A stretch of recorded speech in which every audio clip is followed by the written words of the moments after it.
Hello, my good friends. I have returned. Threw me off there. back. Hello, my good friends. I'm back. Easy there, Jim Nance. I'm Batman. You don't sound like you're dead, so that's good. I kind of feel it, but I'm all right. We're here. We're ready to rumble. Good, because I don't want to host anymore. Weird. I hadn't done it for like 3 months. You can say you missed me. It's okay. I don't know if I missed you. I just missed you doing the thing that you do.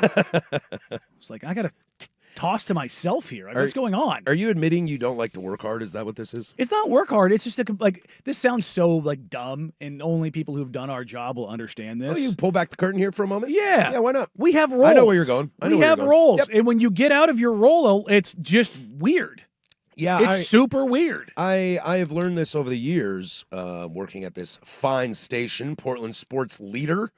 I've had many opportunities to host shows with pretty much everybody in the building, and I learned very, very quickly that chair over there, not good for me. It's a different chair. Someone's like, hey, can you actually break down this? And I'm like, absolutely not. Yeah, No, I just, does Jim Nance know more about football than Tony Romo? Probably not.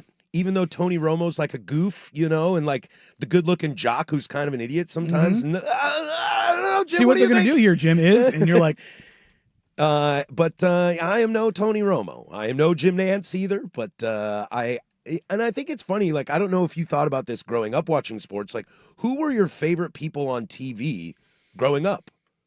Whether you're watching football, oh, God, or John Madden. basketball. John Madden, Pat Summerall. There is no better duo in the history of sports. But were you like a John Madden? I was John guy? Madden guy through and through. Yeah, see, because I grew up, I'm a big Al Michaels guy.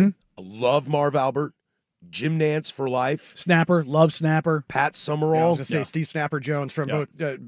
Play-by-play or analyst. Well, yes, but Yeah. Blazers or Oh, yeah. National, Or National. NBC. Yeah. Mike Tirico. See, I always loved Yeah. the ones. I like the guys in the one chair. Yeah. The guys in the two chair, I'm like, I'm not smart enough for this. For You years. should see, Rob and I did a show once where I was like, I'll be the one. He was like, awesome, I'll sit here and do nothing. And we both couldn't help but be the one the entire time. time, And it was yeah. a battle, yeah. When we were at NBC, the number of times I pushed for them to let me use the Mondo pad. Russ, do you remember the Mondo pad? I do not know what that is. Oh, I hated the Mondo. The tele- pad. the It's just tele- a giant. it's a giant telestrator. Yeah, well, yeah, or a giant tablet. Yeah. basically. Touch screen. You can do all Yeah. these. Like, I Think, wanted what's to. his name? Steve Kornacki. Yeah. Yeah. Yeah, I wanted them to let me wheel that thing in there and get up there and diagram. And they're like, well, we don't want to do that with the show. And I was at K2 last night, and they were like, or night before last. And they're like, yeah, we're over here on the Mondo pad. I'm like, we have a Mondo pad? The Mondo pad? Like, you want to let me live out my dream right now? I want to John Madden this thing and be like, you got to go here, and then you got to go here, and then boom, it's gone. Like, I want to do that so bad. Yeah, So bad in my career. all the different hosts that were on Monday Night Football throughout the years, like I never care because once Al got the spot, Yeah. then I was like, I'm good with this. Can I I tell- don't care if it's Dennis Miller. I was gonna say, or Kornheiser. I'm probably or one of the few- Deerdorf. and Griffin. I loved Dennis Miller. Well, yeah, I like the idea. I loved the idea. I don't know if the execution was great. I like the idea of getting somebody sports adjacent, somebody that loves sports but doesn't do that for a living. I mean, hell, that might be why I'm here right now. Because that kind of just brings a different aspect. Because sometimes, like I'll listen to Mark Schlereth on a call and he's like breaking down the offensive line. I'm like, man, I don't know what the hell this guy's talking about. Like, I don't know how feet move for a 350-pound man who's 6'4" and runs a faster 40 than I do. Yeah. I can't break down his hand techniques and Love his it. feet techniques. But Jim Nance is like, this is a big play here, Tony. Yeah. And you're like, I agree with that. Yeah. There you go. I know it. I'm Leonardo DiCaprio in the meme. Ooh. Yeah, that was weird. Like yesterday, Or Captain America. I understood that reference. I went because I knew it was going to be solo. I was like, you know what? I've had the Notebook cooking here for 4 games. Let's empty the Notebook. Let's Yeah. empty the trends that I've been watching because it was going to give me a chance to monopolize the microphone and be like, this. You're gonna. I went full Adam Sandler in The Wedding Singer. I have this microphone and you will listen to every single word I have to say. One more outburst from you, and I will strangle you with my microphone wire. It's such a great. It line. is good to slide over though and mix it up because it gets you better at stuff. Oh you yeah, know? no. I mean, when Dusty and I, we split duties. That's right. You did the dirt and Sprague thing. Yeah, and that was, it took me a little while to get used to it, and then I just got used to it, and it took me a second, and I still was stuck in my habits. If you were listening yesterday, you heard me say Danny and Dusty on 1080 The Fan at least 3 different times because I'm an idiot.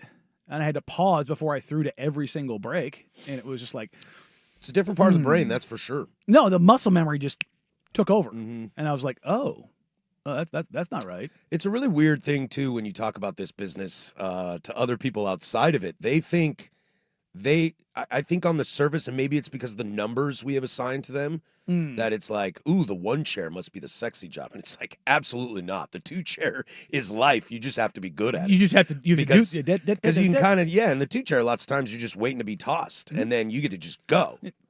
I get to go on my rants. Yeah. About fun. how much you hate Justin Herbert and Yeah. Dante Moore. Yeah, and Shaden Sharp. There you go. And who else do you hate? I think that's it right right now, now. yeah. Right now, yeah. I should start a new list behind me on the whiteboard of everybody that Danny hates. Yes, the people that everybody think that I hate with a fiery passion of a thousand Think suns. or actually? Come on now. Come on now. I left my tinfoil hat at Yeah, home. I know. So that's the frustrating thing. I was like, I got to deal with one Coug here, then I got to deal with another Coug over there at K2. It's like I just can't get away from. Dude, nobody has ever met a bad Coug. That's and true. if they're a bad Coug, they're a bad human to Right. begin with. And the greatest Coug of all, Brooke Olsendam. Yeah, what do we care? See, I believe I've never met Brooke. how you never met BO? I think just throughout the times, you That's know, crazy. I've passed her by here in the station because I know she's been in a couple times over the last decade. But I believe she is second cousins, maybe one of those removed things with my stepbrothers. Oh, okay, I think is what I was told. okay. But in the end, aren't we all related to each other anyway? But it makes you feel any better. I treat Joe the exact same way that I treat you, like crap. Oh, poor guy. Poor guy. Should ask him if he wants to go to Corvallis with me this weekend. No, it would require him breaking his schedule. Breaking his schedule. That There's dude no is- game on Saturday. That dude is so regimented. No. I'm talking about he's Like his routine is his routine. his routine. Like doing games alone. Like that man goes to bed at like 9:00 at night. He's one of those. How old is he? 40. What year did you graduate from Wazoo? I guess you guys probably would have been there at the We same probably time. were there at the same time. Yeah, you guys were. You guys were 100% there at the same time. I've never met Joe. Yeah. It's another You one. have to sit in a room with Joe. You, Joe, and Brooke have a little coog off. I'm cool with that. That Yeah. sounds like a good party. I'll throw in some Cougar Gold and some. Whoa. I have the aged Cougar Gold. Oh, All right. okay. I will bring that. Okay. Okay. Nobody's going to upstage this guy. Who's bringing the Busch Light and the Fireball? Yeah, I right? will also bring those as Yeah. well. My buddy and I were talking on the phone yesterday because we're going down. We were like, what are we going to All 3 of those things are in the ice chest. Right? Yeah, we were like, what are we going to do? It's like, well, I don't think we need to bring any sleeping supplies because our buddy's hosting us at his place in Corvallis, and I was like, we can just like go down there and pick up some beer. He was like, well, just grab a cooler, dude. We'll have a cooler full on the way down. Yeah. And we decided to leave at 8:30 in the morning. There you So go. I was like, when road sodies? When do those happen? Only if you're sitting in the back. Well, I was really stoked because I asked him, what time do you want to leave? And he was like, I go, we could leave at like 8:30 and just get down there early and get going, or we could leave at noon, sleep in, game's not till 5. And he goes, I think it would be a good idea. And I was like, oh God, please say it. He goes, to leave at like 8:30. I'm trying to rage. And I was like, we're going, Let's baby. go. We're going. We're going. Somebody eat some sloppy breakfast at some point on There you Saturday. go. My new jacket showed up yesterday. Oh, the or 2 days Yeah. ago. My Columbia Omnitech Yeah, Wazoo there you go. jacket. Oh, I'm in. man, I'm so stoked. I'm so stoked. to be fun. Yeah, tomorrow's Halloween. Yeah, I have to. I have about an hour and a half of free time between now and tomorrow, and I have to decide what I'm gonna be and where I'm gonna get what I need to be that thing for Halloween. Yeah. It's gonna be tough out here. We 'Cause finally. I have yet to see. I don't think there's a Spirit Halloween near me. I can't even I don't even like a. There's got to be one on the way home, bro. You drive an hour and a half. And yet, There's got to be one in Tualatin or well, Tannisbourne. there was one in Wilsonville the last couple of years, which is I drove past it this morning. I was like, crap, that's not there this year. So I got to find something. I'm sure there's one in Milwaukee right off the highway there. Oh, that might be the new seasons now. See, that's what I mean, man. Hmm. Stuff's coming back a little bit here or there, or something else is like recently out of business, and they couldn't get the lease in time for the month that they're there, and so I just got to find something. I just the cheap one was like, if I have to, I'll go to Ace Hardware and buy a roll of caution tape and just be a cautionary tale. Yeah. That's what I'm saying. That's the cheap one. Yeah. Could go lumberjack, go a little flannel, some Eh. suspenders. give me a reason to carry an axe in here? Costume can't. You cannot have an axe in here. Why not? I am gonna kibosh that. I will talk to HR Jordan Schultz, and he will kibosh that. I don't think so. I don't think so, Bob. Should Schultz be HR? No. There's nobody currently employed by this company who is remotely qualified nor capable of being Oh, HR. I'd throw Jason Swigart in that.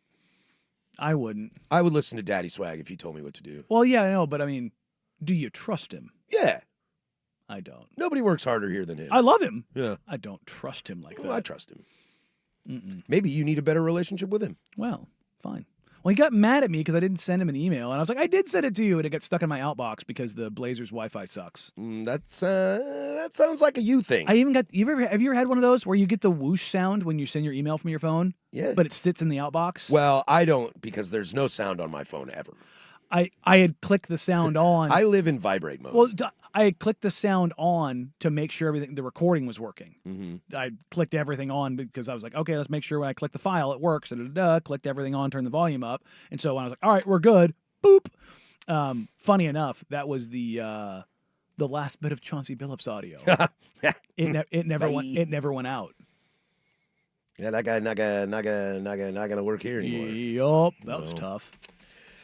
Well, it's a Thursday without FBI, so that's a plus. Yeah, no, November 24th. That's when we can revisit that. Oh, right. It's not that far away. We finished up the conversation last night about what we're going to do for Halloween for all three of the kids, like trick-or-treating. Some want to be with their friends and not be in our neighborhood, but I'm not allowed to be within a block radius of one of my kids. And School. no, I'm clean on that. So we figured that out. I think this is there's a good chance this is my last year with all three kids trick-or-treating. I got a 13-year-old. Mm. And I think she's starting to age out a little Yeah, bit. that's what we talked about. It's like, Ooh, she told me that there's a dance coming up at school on a Friday after school. Oh. So it's like a true dance. There you go. So I told her, I was like, whoa, is a boy going to ask you? And she goes, why? And I go, boys ask you to dances. She goes, really? And I go, yeah.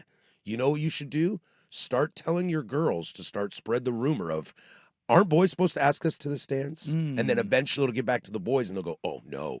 Got to ask a girl to a dance. Dun dun dun dun. So I'm like, okay, all up in that middle school up in Vancouver, I am secretly pulling the strings There you go. for this dance. And this is why you're not allowed near schools. Full circle. Oakley Dokley. Well, we do got a show for you today. We are back in action, full swing. A lot to get to. Some college football nuggets. The quarterback nobody is talking about in college football. I came across this yesterday in my drugged-induced coma. That'll be fun. The Iowa DC poking the bear. Some NFL stuff. The return of the king tonight. But we'll start with the 49 free throw attempts as the Blazers take down the Jazz last night in Utah. We'll stick here with some Blazers. 105.1 The Fan. Happy birthday, Tiff.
10:16 here, Portland Sports Leader. Don't you forget it, baby. We are live, back in action from the historic Fremont Bridge, 503-864-6326. Also the YouTube chat, youtube.com/1051. The Fan. Hang out with us today. Lets you interact with us throughout the entire show. Wasn't every Sherry's restaurant converted to a Spirit Halloween store? That would be kind of fun. You're like That would be sitting in super useful. sitting in a booth, smoking a cigarette Yeah, with the your whole place decaf just smells coffee. like coffee and cigarettes. Yeah, and you're just checking between the Woody or Buzz Lightyear costume that you want. Yeah, because or used to be a Sherry's in Newburgh. And I think they were one of the ones that was caught up in the gambling paperwork not being filed properly. Everything is gambling, man. It is. It all comes Dude, back to gambling. It's so funny, man. I already knew everything was kind of gambling, like being a P1 of this show and just being a sports fan in general, every single place I go to is like, well, here's the spread, here's the line, here's some prop bets.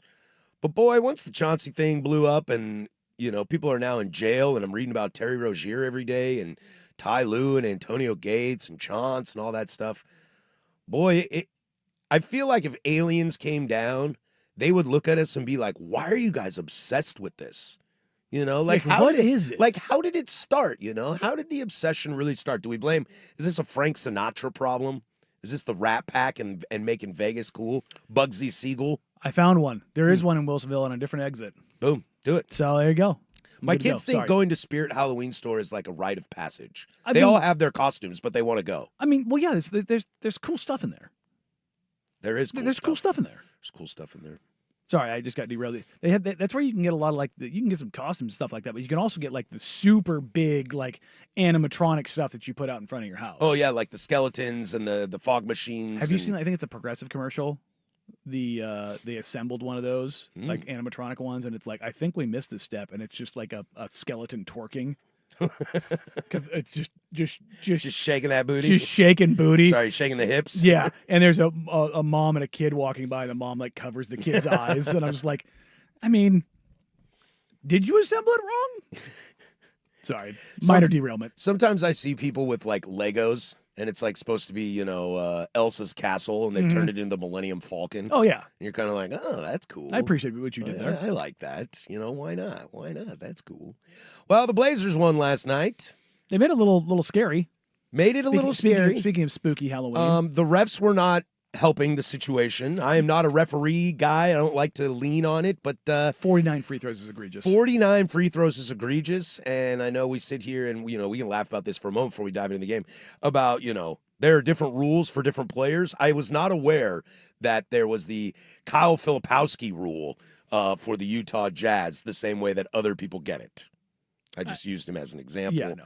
But Markkanen had 12 attempts. Keontae George had 15. He went 100%. Good for him. But yeah, I don't like to be bang on the referee guy, but they had a bad night last night. The only time I'm bang on the referee guy is when you're taken away from my viewing pleasure. Yeah, I mean, once I notice you, I'm out. It was a bit of a ref show last night. The thing that bothered me wasn't that it was so lopsided. I mean, that did bother me a little bit, but it was the inconsistency. Mm-hmm. I saw probably a half dozen brush fouls, and meanwhile I'm seeing other guys getting the living crap smacked out of him. Shaden got his head taken off once, and it was like, bro. I mean, Denny basically got tackled to the ground. Yeah, and they're like, no, he was vertical, and I'm like, no, he wasn't. He jumped into him, knocked him to the ground, and Denny just laid on the ground with his hands up, like, are you kidding me? Now, credit to Walker Kessler. Walker Kessler's a dude, man. He's damn good. That was one of my favorite parts about watching the Jazz game last night. I was like, man, look at all these guys where I know where they went to school. Yeah. My buddy, one of my good buddies and I, we play that game all the time. You'll just look at somebody and be like, Lauri Markkanen? And be like, bro,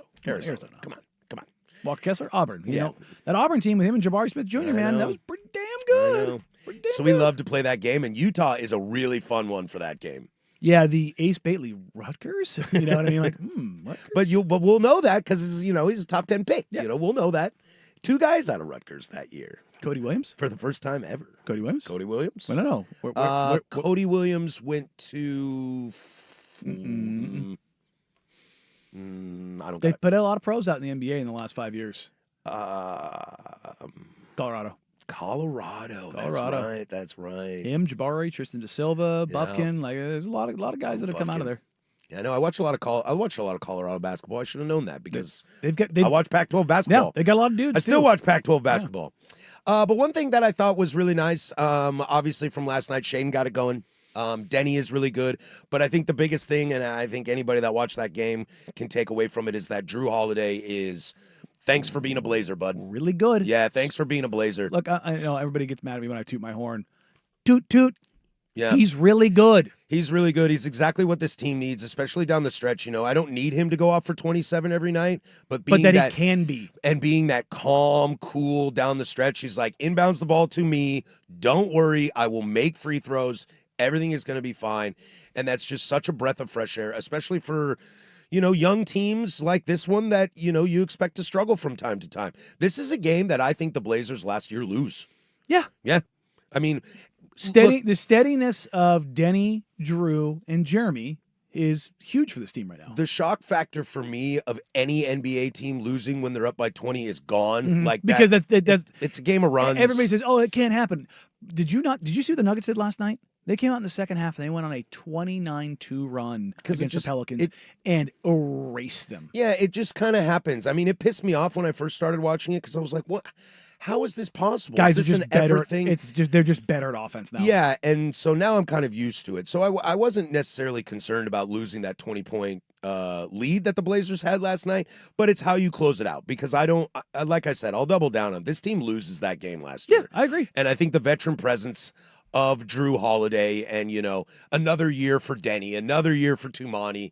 You know, Donovan Clingan doesn't have the best stat sheet from last night, but he was effective. He was disruptive at times. Like, I was happy to see that. You felt his presence. Felt his presence. That's the thing. Is 3 blocks. Like he controlled the paint. Again, the fouls kind of, I think, limited some of their physicality. But what the Blazers did last night, you saw a recipe for success yet again. We talk about identity so much on this show. Mm-hmm. You know, when you're out yesterday, I kind of ran down the stats. They are the number one team in the NBA at turning teams over, and they forced the Jazz and another team 5 straight games of forcing opponents into 20+ turnovers. That's amazing. They have a turnover rate of over 22%, and they're getting in transition. They took 55 threes. 55 threes. They went. If I told you on any given night, the Blazers. I hate it if I'm being honest. It didn't feel like they were taking that many because there's so many possessions. They got 96 shots up. Now, more than 50% of the shots came from 3. But think about this. The Blazers' recipe for success is they take 96 shots, the Jazz take 84. They take 27 free throws, which on most normal nights, that's a good night. But the problem is the Jazz go plus 22 from the line in attempts. And you're already at 25, 27, whatever it was last night. That's not bad. That's your average. So, but if someone's putting 22 more on you, that's the 20-point lead right there. That's legitimately that's that's the difference because they go 41 of 49, so they shoot 84% from the line on 49 attempts. That's great. But the Blazers shoot 48% from the field, 38% from 3, 85% from the free throw line. So you almost go 50, 40, 90, and you get a high volume of threes, you get a high volume of free throws, you turn the other team over 20 times. Like that's the recipe for success. Mm-hmm. That's if you want to know what this identity is, it's force turnovers, get out and run, get more shots up, get more threes up. They are playing a math problem, but from a different angle. Yeah, my only concern sometimes, and I'm definitely nitpicking here on somebody like Denny Advia, is I love when he drives to the basket, create that contact, you know, create that disruption, that fast pace that we keep talking about. This team's been playing with this year. I get squirmy when he shoots the ball. And I don't know if that's just an early season thing for me or not really fair, but I get a little squirmy when he shoots the ball. I like that he creates. I don't necessarily love it when he finishes not at the hoop. I mean, it's to start the season now through 5 games, he's shooting 48% from the floor, 38% from 3, and 81% from the line. I'm not saying it's a stat thing by any means. For some reason, it's a visual thing. It's an aesthetic thing? Yeah, okay. Yeah. Like, I love him going through the paint and just being angry. Because he's just a truck going to the rim. rim. We talked about this after the first 2 games, that the offense is clearly kind of designed for Denny to do that stuff. Yes. Yeah, it's very centric on that I guess I want him to do that and kick it out to a Shaden to kind of take that shot. Let Tumani try to get going and take that shot, or Jeremy off the bench, etc. One of my other great takeaways from this game last night, and I don't know where you are on this, boy, I feel like we all made a ton of fun of the signing of Blake Wesley at the beginning of the year. It was like, Dame's out, so we need some like garbage point guard to fill out the roster. Boy, he's been fun to watch. Blake Wesley matters. He's been really fun to watch. He's Rusty over there is going to buy himself a Blake Wesley jersey. Oh, aren't dads you? everywhere are getting Blake Wesley jerseys for Christmas. That is 100% a thing that's happening. And he's been great. And I think that's, again, tying in with Drew, part of the great upgrade from last year. Because Scoot, I don't want to blast Scoot because we still have another, still have time to watch him develop and grow, and he's hurt right now. But with such a raw Scoot last year and an Anthony Simons, you're kind of missing that fluidity at point guard, and I think that is very much on display for this team.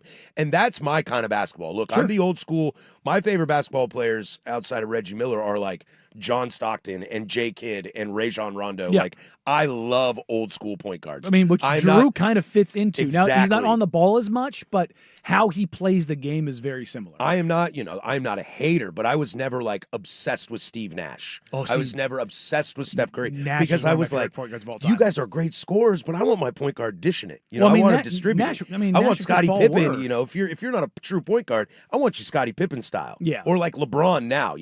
I love LeBron now as a point guard. Because I'm just the old school point guard. So when I watch Drew and even Wesley to an extent, that's why Caleb Love drives me nuts. But I loved him in college. Look, Caleb Love's gonna get him up. Ain't no shot he ever seen he didn't like. Nope. Real quick, Tiago Splitter last night. I loved what he did with a couple adjustments. Chris Murray's sick. Matisse gets hurts his thumb. We haven't got an update on it yet, but Matisse was shaking. Shaden's kind of limping around. Yep. But early in the game, he made a change, and he went with a Shaden-centric group that did not have another ball handler / scorer. It was him, Blake, Wap, and it was Teese, then Roops. If Shaden doesn't score, nobody scores. Right. And so this is the thing we've been talking about with Shaden, elevating him in the pecking order. You're the guy. Go do the thing. And when he was that's when he started hitting those threes. He started like, oh, I know where I fit in this. I'm at the top of the pole. I'm at the top of the pecking order. If I look around and I go, look, these guys are here to support me right now. And it simplified his process. And all of a sudden, boom, like the comfort level. I didn't even care if the ball went in. It was how comfortable and consistent he was taking his shots when he needed to, where he needed to. The flow and the rhythm for him was fantastic. And I live in the world with Rust a little bit that this is why we like him in that main rotation and not being the main scorer, because if he's not on, you're in trouble, to where I have more faith that Jeremy Grant's going to be on. I know that's where you and I differ a lot on this. But maybe that's what Tiago's testing out. Maybe he's saying, you know what? I do think this is the right move of keeping you and not having you be the focal point of the score. But where are you if you need to be the focal point of a score? Because, dude, if you're in shooting woes and you're a shooter, what's the best way to get out of it? Keep shooting. Keep shooting. And if be you in a put 'em spot in where you know you're going to get your shots because they're dependent on you to get your shots. Self-inflicted pressure. Yeah. And I thought Shaden was really good at it last night. I hope his ankle is fine. But sounds like he's okay. But if he sits out tomorrow, which could happen, which would be a bummer because I'd love to see this team at full strength against Jokic. But if he sits out tomorrow, you're probably going to get your wish. Jeremy will be in the starting lineup. I wonder how they handle just that. to see how that looks. I wonder how they handle that. Do they keep Jeremy on the bench because Shea's only out for a game or so, or you know what I mean? It's something minor. And so if Chris is back healthy, Chris ends up starting, and then Jeremy comes in for Chris, or however that ends up working. Or do you go really weird and you could go big?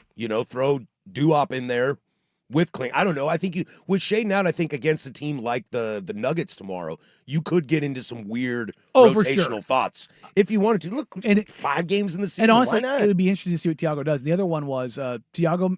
The Blazers were in their first real crunch time situation, up 3, playing defense. Tiago Splitter chooses to foul. Foul up 3, under two to go. And I was which I hate, but I'll give you respect for doing it. It was. Let me put this in the notebook. Let me put this in the notebook. This is what you did in this situation. Do you continue to do this? Do teams start anticipating this? Do you change this up depending on who you're playing? But it was a first real this is there was 2 things last night. 1, that Shaden rotation. 2, Tiago fouling up 3. Those are the first 2 flashing lights of this is Tiago Splitter. Yeah. starting to put his own stamp. This is what he did in this situation. It's And almost like his own analytics. I mean, it's every coach has. Sabermetrics. Yeah. What's funny is Thiago has continued to make challenges in the first half, just like Chauncey has, which I know has irritated a lot of people. But it was like, oh, it's Chauncey's thing. It's like, no, it's a coach thing. It's a feel thing. And some teams operate with very rigid with their rules of challenges. Mm-hmm. Some of them kind of baseball manager of like, Yeah. you know what? That's my guy. He's real emotional about that. Sure, we should probably keep that, but I'm going to back my guy right here. Yeah, I also thought Thiago being a lot more vocal at the end of the game was a nice breath of fresh air because I feel like Chauncey sometimes at the end of the game just kind of shuts up and lets people play, to where I am very much more of a Thiago yapping. I mean, kind of talking to people about what's going on. Against Golden State, he did the same thing. When Golden State went to that zone, he was pointing and kind of miming everything that he wanted them to do and to change the attacks that they were doing. And he's very much a talker right there, which is kind of funny because when you talk to Thiago, he just talks like this and doesn't give you really anything. But no, there was Thiago putting he wasn't stamping passports, but he's rubber stamping some things last night of what he there you go of what we could get out of that. So those are in the notebook of like, okay, I got that here for you. Let's see what this looks like later. A good little win last night. That probably wouldn't have happened last year, so that's a nice thing to build your season on. They'll take on the Denver Nuggets tomorrow. We might get in a little bit of chatter on that, although it's a football Friday, so we'll see. Going into a nice Halloween game. If you're going to the game, good on you. That'll be fun. When we come back, the World Series heads back to Canada. Back to Canada, where the world intended it to be. Are they cooked? Are the Dodgers cooked? 10 Toes Down is coming up today at 12:15, so you can get those questions in if you like on the fan text line or the YouTube chat. And we'll ask you a quick, easy 10 Toes Down. Are the Dodgers cooked? We'll do that next, but there's Russ with sports. Now, from the George McCoy and Warren Allen Sports Desk, a Sports Center update on the Fan Sports Network, 105.1 FM and 1080 AM. Jeff Rust here with your Sports Center update. First on the Fan, Week 9 in the NFL begins tonight with Thursday Night Football. Ravens at the Dolphins, 5:15 kick on Prime Video. Lamar Jackson making his first appearance since injuring his hamstring against the Chiefs in Week 4. The Ravens are 7.5-point favorites. Colts running back Jonathan Taylor and Seahawks receiver Jackson Smith-Njigba have been named Offensive Players of the Month for October. Over on the diamond, after the Blue Jays win over the Dodgers last night in L.A., they now have 2 chances to clinch the World Series at home in Toronto. Game 6 tomorrow night. It'll be Yoshinobu Yamamoto opposite Kevin Gausman. And the Trailblazers are off as well as they return home from their 3-game road trip. Portland now 3-2 on this young season. They start a 3-game homestand tomorrow night, hosting the Nuggets. More sports scores and stories in 30 minutes. I'm Jeff Rust from the George McCoy at Warren Allen Sports Desk. Hurt and missing work, insurance companies acting like jerks. Don't call your mom. Call George McCoy at warrenallen.com. The home of prime time with Isaac and Sue. Weekdays 3 to 7. The Fan Sports Network, 105.1 FM and 1080 AM.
503-864-6326 is the fan text line. I'm going to read some of your thoughts here, talking some Blazer basketball here.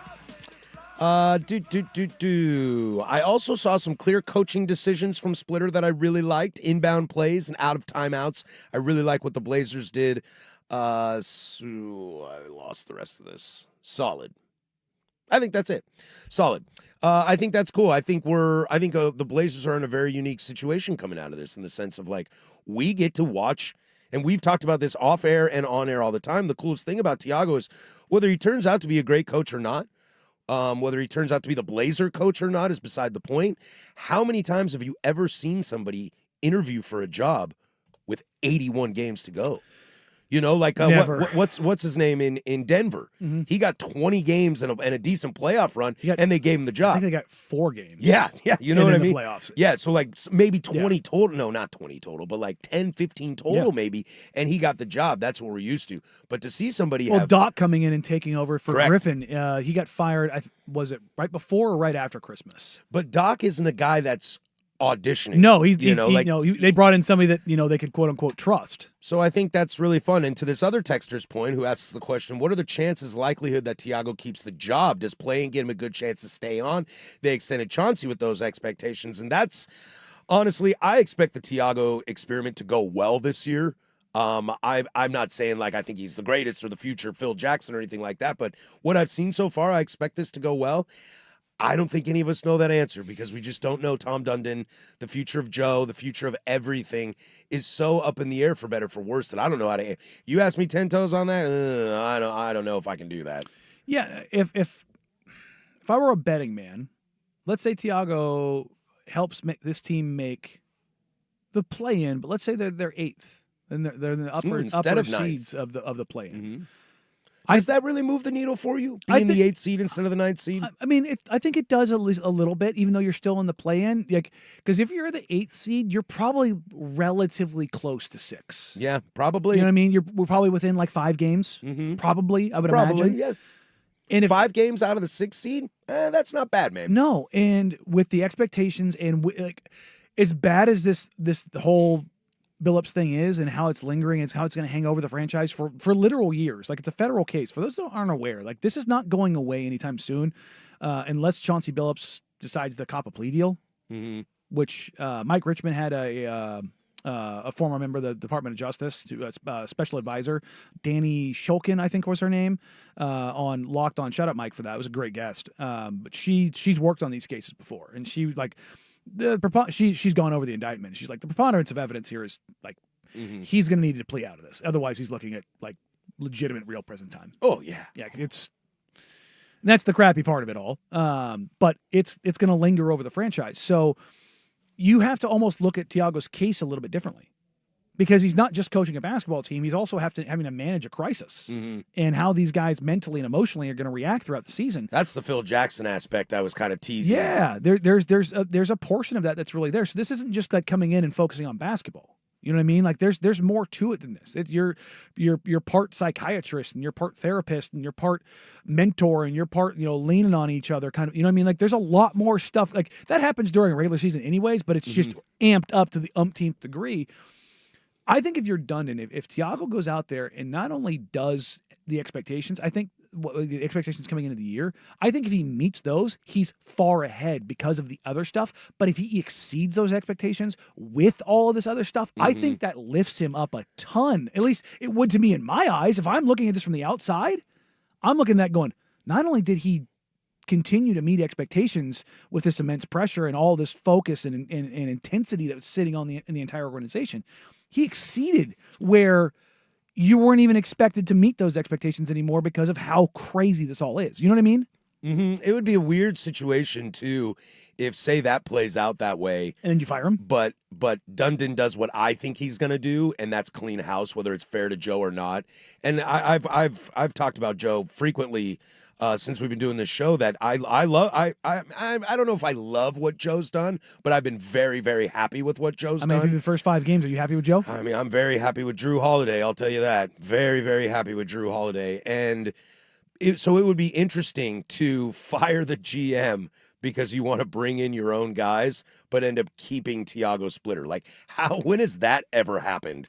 That someone comes in to clean house, but they say, you know what, this interim coach who wasn't really a part of the disaster that's been here, quote unquote, if you feel it that way, I'll keep that guy, but everybody else, you got to go. It'd be unprecedented. It'd be, again, but so is this case. Without a doubt, it's something I've never ever seen before. Real quick, and then we'll get out. I love Wesley's attitude. He wants to lock you up and take you out of the game. He plays angry. I've been pretty impressed with the small things Splitter is doing and paying attention to. But there is another kind of, thought on the game last night that I do share sentiment with. Walking the ball up the court, running half-court offense, throwing the clock out with 3 minutes left in the game isn't how they were dominating and built such a big lead. It's like playing to prevent a loss. I agree. This team is a pace team, as we've talked about there many, is something many. to that, but also You're also running out of gas, bro. What's the score? It's not just that. 136, 134. Not just that. If you 70 points in the first half. 79. But if you limit the number of possessions, you limit the number of opportunities. For sure. I get. That's math. I'm a big fan of the saying in football: prevent defense prevents you from winning. Mm-hmm. Prevents championships. It's something that I do believe in. But the math in basketball is so much math because of the way that possessions work. It's, yes, there's a clock, but there's also a finite clock with the shot clock, and how that works. You can calculate it. Like, you can limit how many possessions they get. Now, when you do it, how you do it, that's certainly a question. But when you're up, what were they up 14, I think, at that point in time, the math played out for them. Yeah, if sometimes if you're in Madrid playing Real Madrid in the semifinals of the Champions League and you're up 1-0, it's not sexy, but it's time to park the bus. Yeah. And sometimes you just have to park the bus. I agree, though. Half-court offense for this team is not fun. No, it's not fun to watch. But you also have to be They just don't have the shooters that we've been talking about to do that. And you do have to find a way to get more comfortable in it. How do you get more comfortable in it? Well, when come crunch time, you find a way to execute. All right, let's jump into Major League Baseball as the Toronto Blue Jays are sending this back to Toronto. 1 win away from one of the bigger upsets in World Series history that I can imagine. Will they pull it off? We'll go there next. 105.1 The Fan. Ducks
up in the hour number deuce.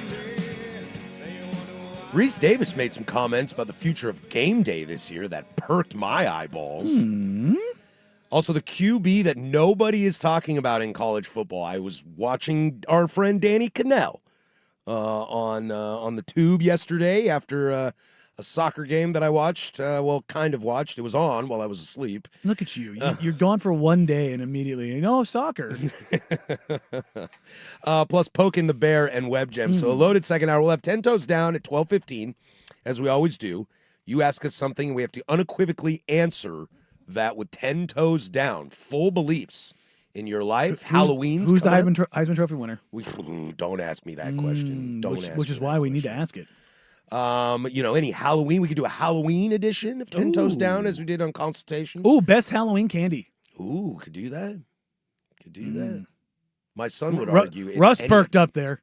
My son would argue it's any of them. He is trying to debate with me, is he allowed to use his hockey stick, because he is Happy Gilmore for Halloween, if he can use his hockey stick to hit back any toothbrushes or pencils that he gets Or fruit from houses, if he can use the hockey stick to shove it back in their How face. much of a nerd are you as a parent? Where you're like, here, you got all that candy. Here's a toothbrush. Like, how dare you? Yeah, you want to know what it's like growing up with a dad as a Oh, dentist on God. Halloween? You were the nerd family, weren't you? My dad there was a few years he gave away toothbrushes. I would just do both. If you want to do the toothbrush, do both. Don't give away sours and the gummies and the candy corns.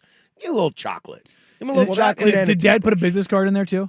I don't remember. That would be awesome. Yeah, right? That would be awesome. My wife used to do that with her business card. real She'd make estate? little Yeah. Halloween, gift bags with a few pieces of candy in there and staple her business card on it. I would do that if you're passing out beers for the adults.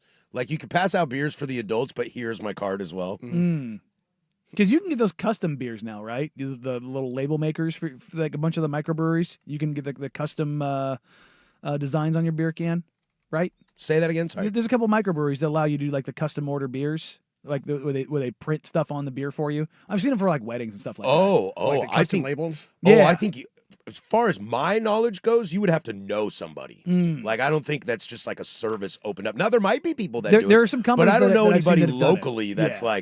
we'll make a label for you, whatever you want. Yeah. Fill out this and email info@harrisbrewing.com. Yeah, I mean, do something. If you're gonna do something like that. But also, if you're gonna hand out a toothbrush, you should probably put a business card on it so they know you're a dentist and not just a huge dork. Not just a loser. Yeah. And also, if in this day and age you are still handing out Good and Plenty's or Necco wafers, you can go screw yourself. You know what? I don't like black licorice, but I got a soft spot in my heart for a Good and Plenty. That's disgusting. dude. Just a little tiny box, not the That's big box. so You know what I'm talking gross. about? Like the little Matchbox I know. one. Yeah. Yeah, I know. Those dude. always went straight in the trash. That's gross. The hard candy into the licorice was always I like to chew the candy off the outside and then get to the licorice. I feel sick. That's a very specific sociopathic behavior. I'm aware. Blue Jays win last night, 6-1 against the Dodgers in LA. Go up 3-2, force this World Series back to Toronto. Fun little stat I have for you. Since 2014, only one team has won the World Series on their home field. It was the Tejas Rangers. Everybody else has won away. Isn't that wild to think? Toronto has the opportunity to do it tomorrow in Game 6. They will throw Kevin Gossman on the mound against Yoshinobu Mariota. And we'll see how that goes. But, dude, this series, we don't have much baseball left, so get it in while we can. A max of 2 games. This series has been absolutely, from a nerd perspective, we're talking about nerds here on Halloween. From a nerd baseball perspective, dude, I don't understand this World Series at all. I mean, I don't. Trey Savage, what's up, dude? Are you the next coming of Roger Clemens? Did you see the stats that came out of that? He had 24 swing and misses. Yeah. It's the most in baseball since 2015, if I remember right, what that Passan had in there. Not in the playoffs, not in this, that, or the other, but it's the most in baseball since then. Well, and then there's just something about I never thought, because I kind of lived in a world where I didn't think there was a way, like a certain path to beat the Dodgers. Not like how you construct a team. It's called have Vladimir Guerrero Jr. Yeah, it was just have a dude who's a dude and then he takes over. Kind of like what the Dodgers do with Shohei. Just have a dude that takes over.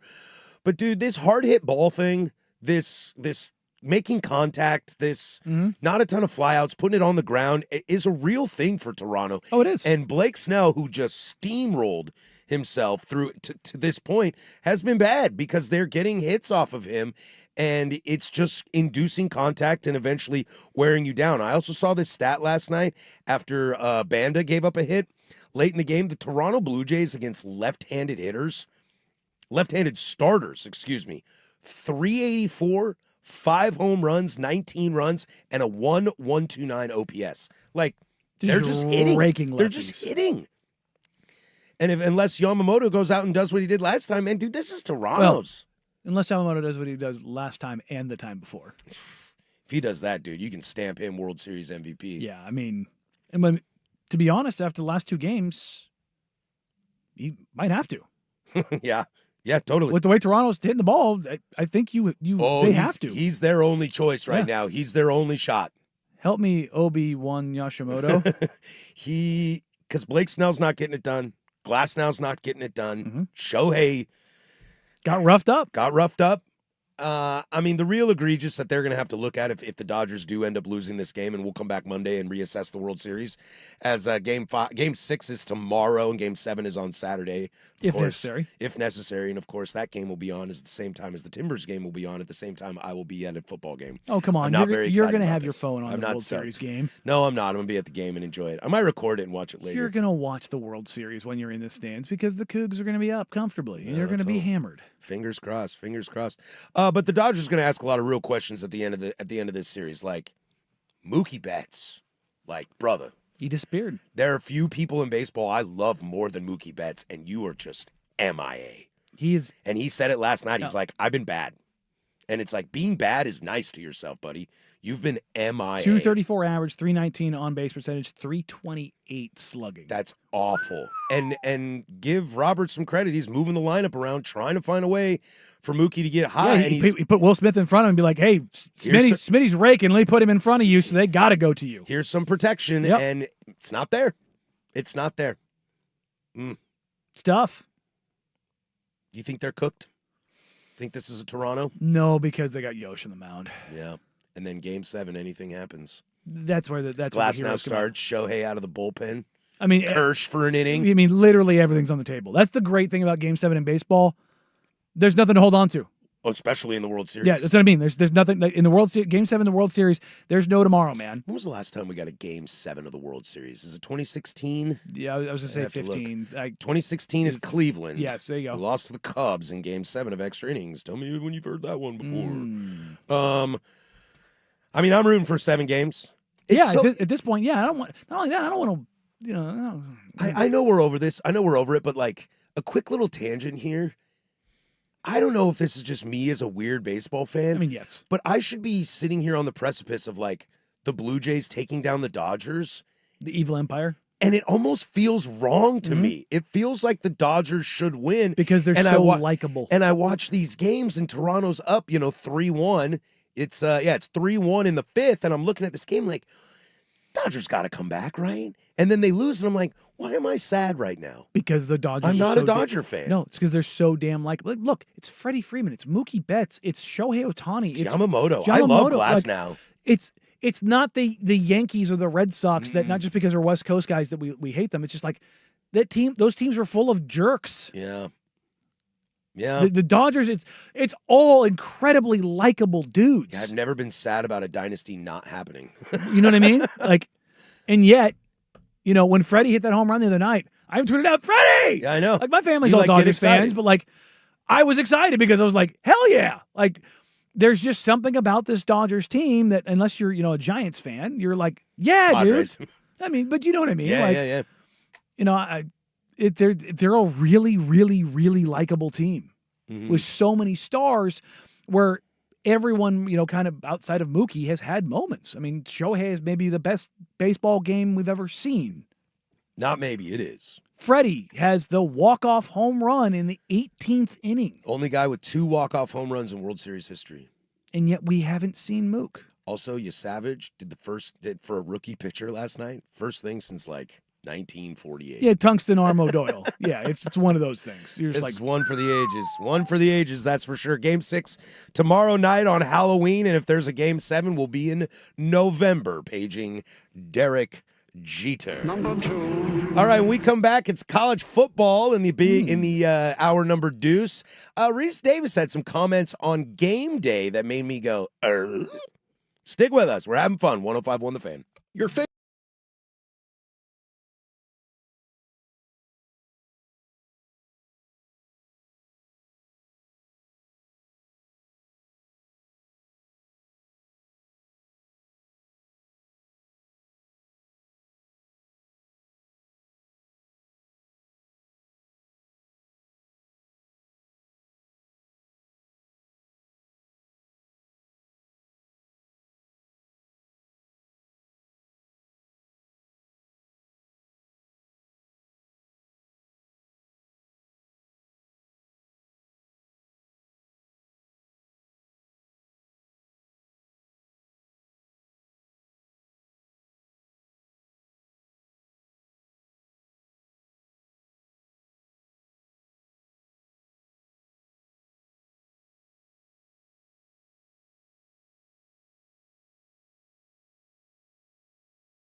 Now, from the George McCoy and Warren Allen Sports Desk, a Sports Center update on the Fan Sports Network, 105.1 FM and 1080 AM.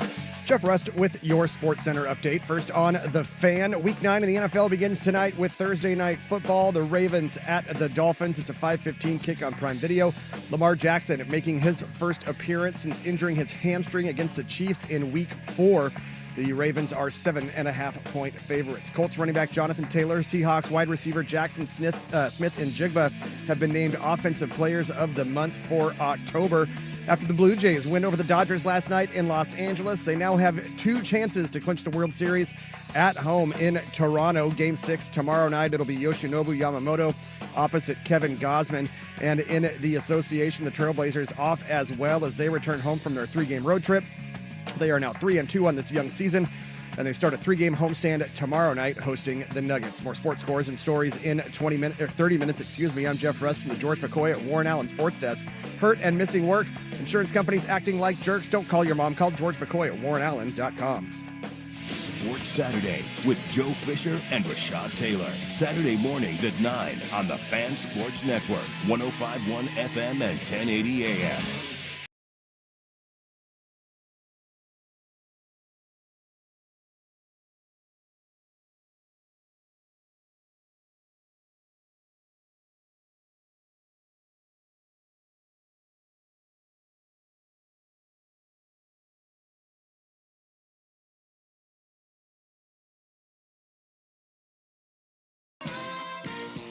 All right, hour number deuce. Thanks for hanging out with us. If you missed any of the first hour, You can catch that The Fan podcast at 1051thefan.com, the Odyssey app, wherever you get your podcasts. If you missed Josh Pate this morning on with Dirt and Sprague, you can jump on the YouTube and check that out, or hit the Odyssey app. If you missed Prime Time yesterday with the guys chatting about whatever it was they were doing, or Lanning. Is Lanning on tonight? He is not on today. Oh, 'cause they're it's in the bye week. week. It's bye Yep. week, right. I knew that. I knew that. Flip it and reverse it.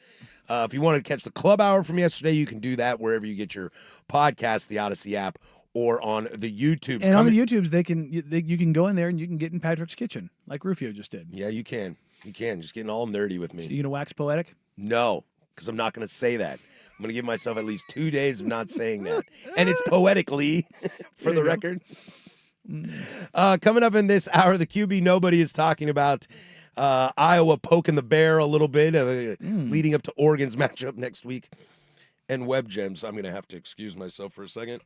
There you go. Still dying over here. I'm stuck in this hermetically sealed box with you dying. But I came across this the other day that I thought was absolutely fantastic. Look, I think sometimes we complain a lot about game day and their choices every week, as they tend to visit what seems to be the same places all the time. I love that they're in Utah this week. A game day for a game that's a 7:00 kick. What did I say? I love that Rice stuff. Eccles at night, man. That you want to talk about weird places in college football?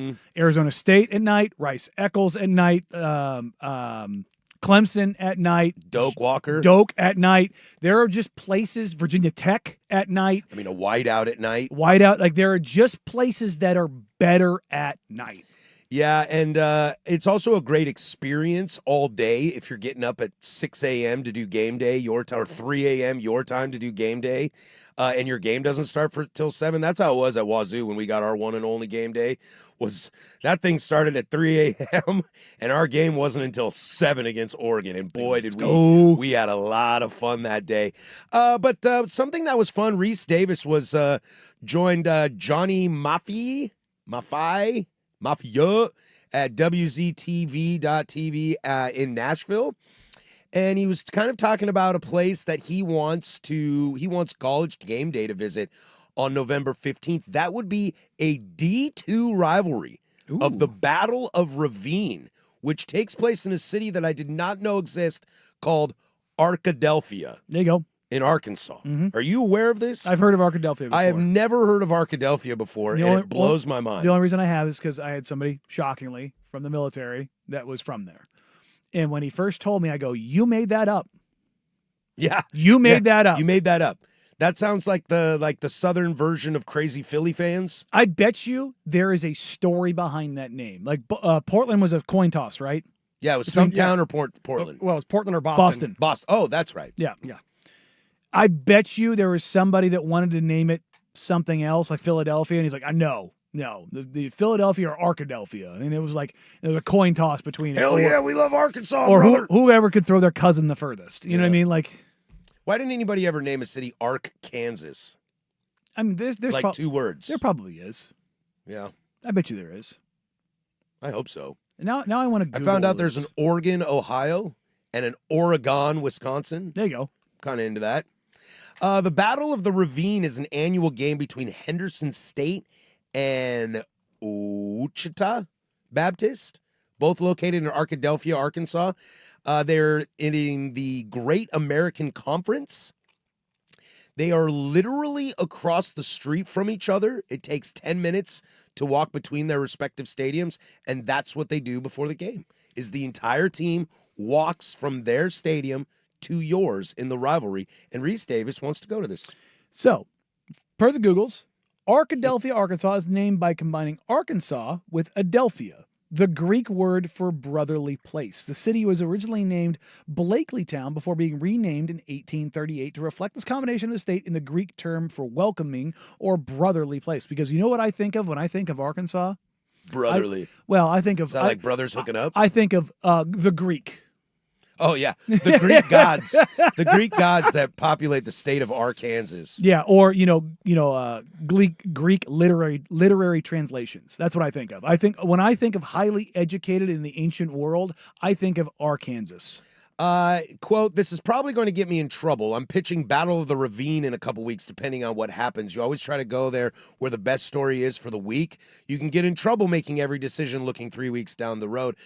But look, I understand that ESPN is going to be like, nobody cares. I need you to go to Athens for the billionth time in a row or something like that.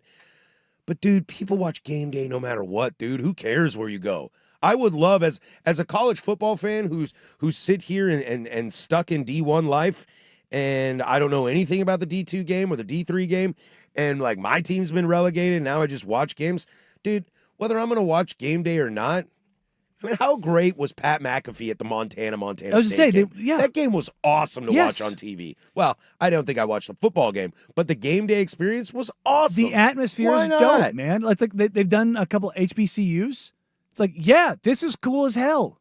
Like, go tell a dope story. That's what you're there to do.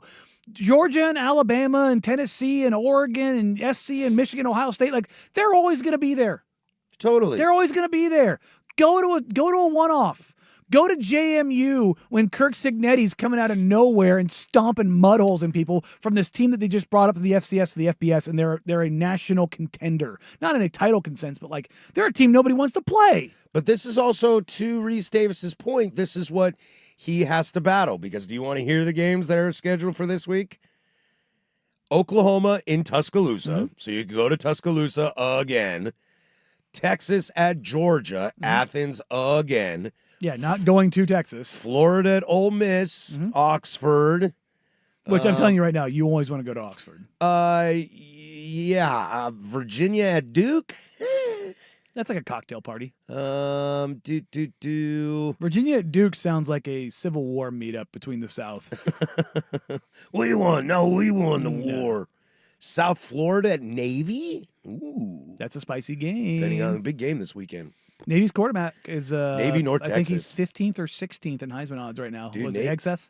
Navy North Texas might be my most exciting game of the weekend. Hey man, I'm telling you, if Navy handles business, we need to be huge Navy fans because we may be privy to something at Army Navy. Watching a college football playoff team? Yeah. But I mean, like, is anybody really going to get upset if you go to Arkadelphia instead of Tuscaloosa or Athens? No, or because Oxford? You can talk about those games there and have a dope story anyways. Totally. And you're on the West Coast and whatever. And Saban's going to be... Or the East Coast, sorry.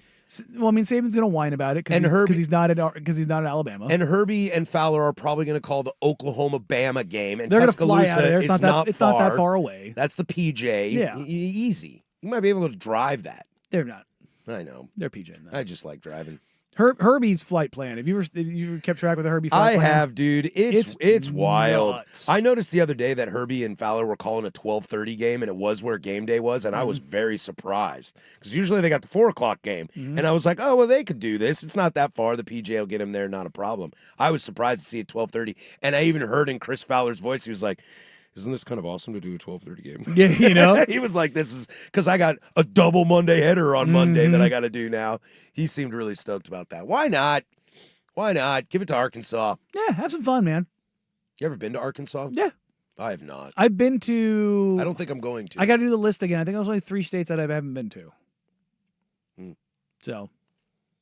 Yeah. What if Oklahoma and Texas aren't even ranked in 3 weeks? Which could totally happen. Yeah, very easy. Yeah. I'd like to play the fun game with you tomorrow of games that should have been good this weekend that aren't. That no longer are? That no longer are. A bunch of teams that were ranked, and it could have been like, yeah, who's Penn State playing? Ahead, who's Clemson playing? Who's LSU playing? Yeah, looking ahead at this week, I was looking at it, I was like, man. Could have been good. You talking to me week 1? Yeah, dude, Penn State, Ohio State is this weekend. It's the same, yeah. Could talk me into that real quick. All right, when we come back, I want to introduce you to the quarterback that nobody is talking about in college football. And could this be something real? You know, I tried to text a buddy of mine who thought he might know something about it, and he left me on red. So I had to do the whole situation myself. I will take you to the ACC on the firm of Harrison Meringue, 105.1 The Fan.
10 Toes Down coming up at 12:15. Get those questions in 503-864-6326. The YouTube chat as well. Questions we have to unequivocally answer. No 50-50, no halving it. Just gotta happen. Gotta happen. We'll do that at 12:15.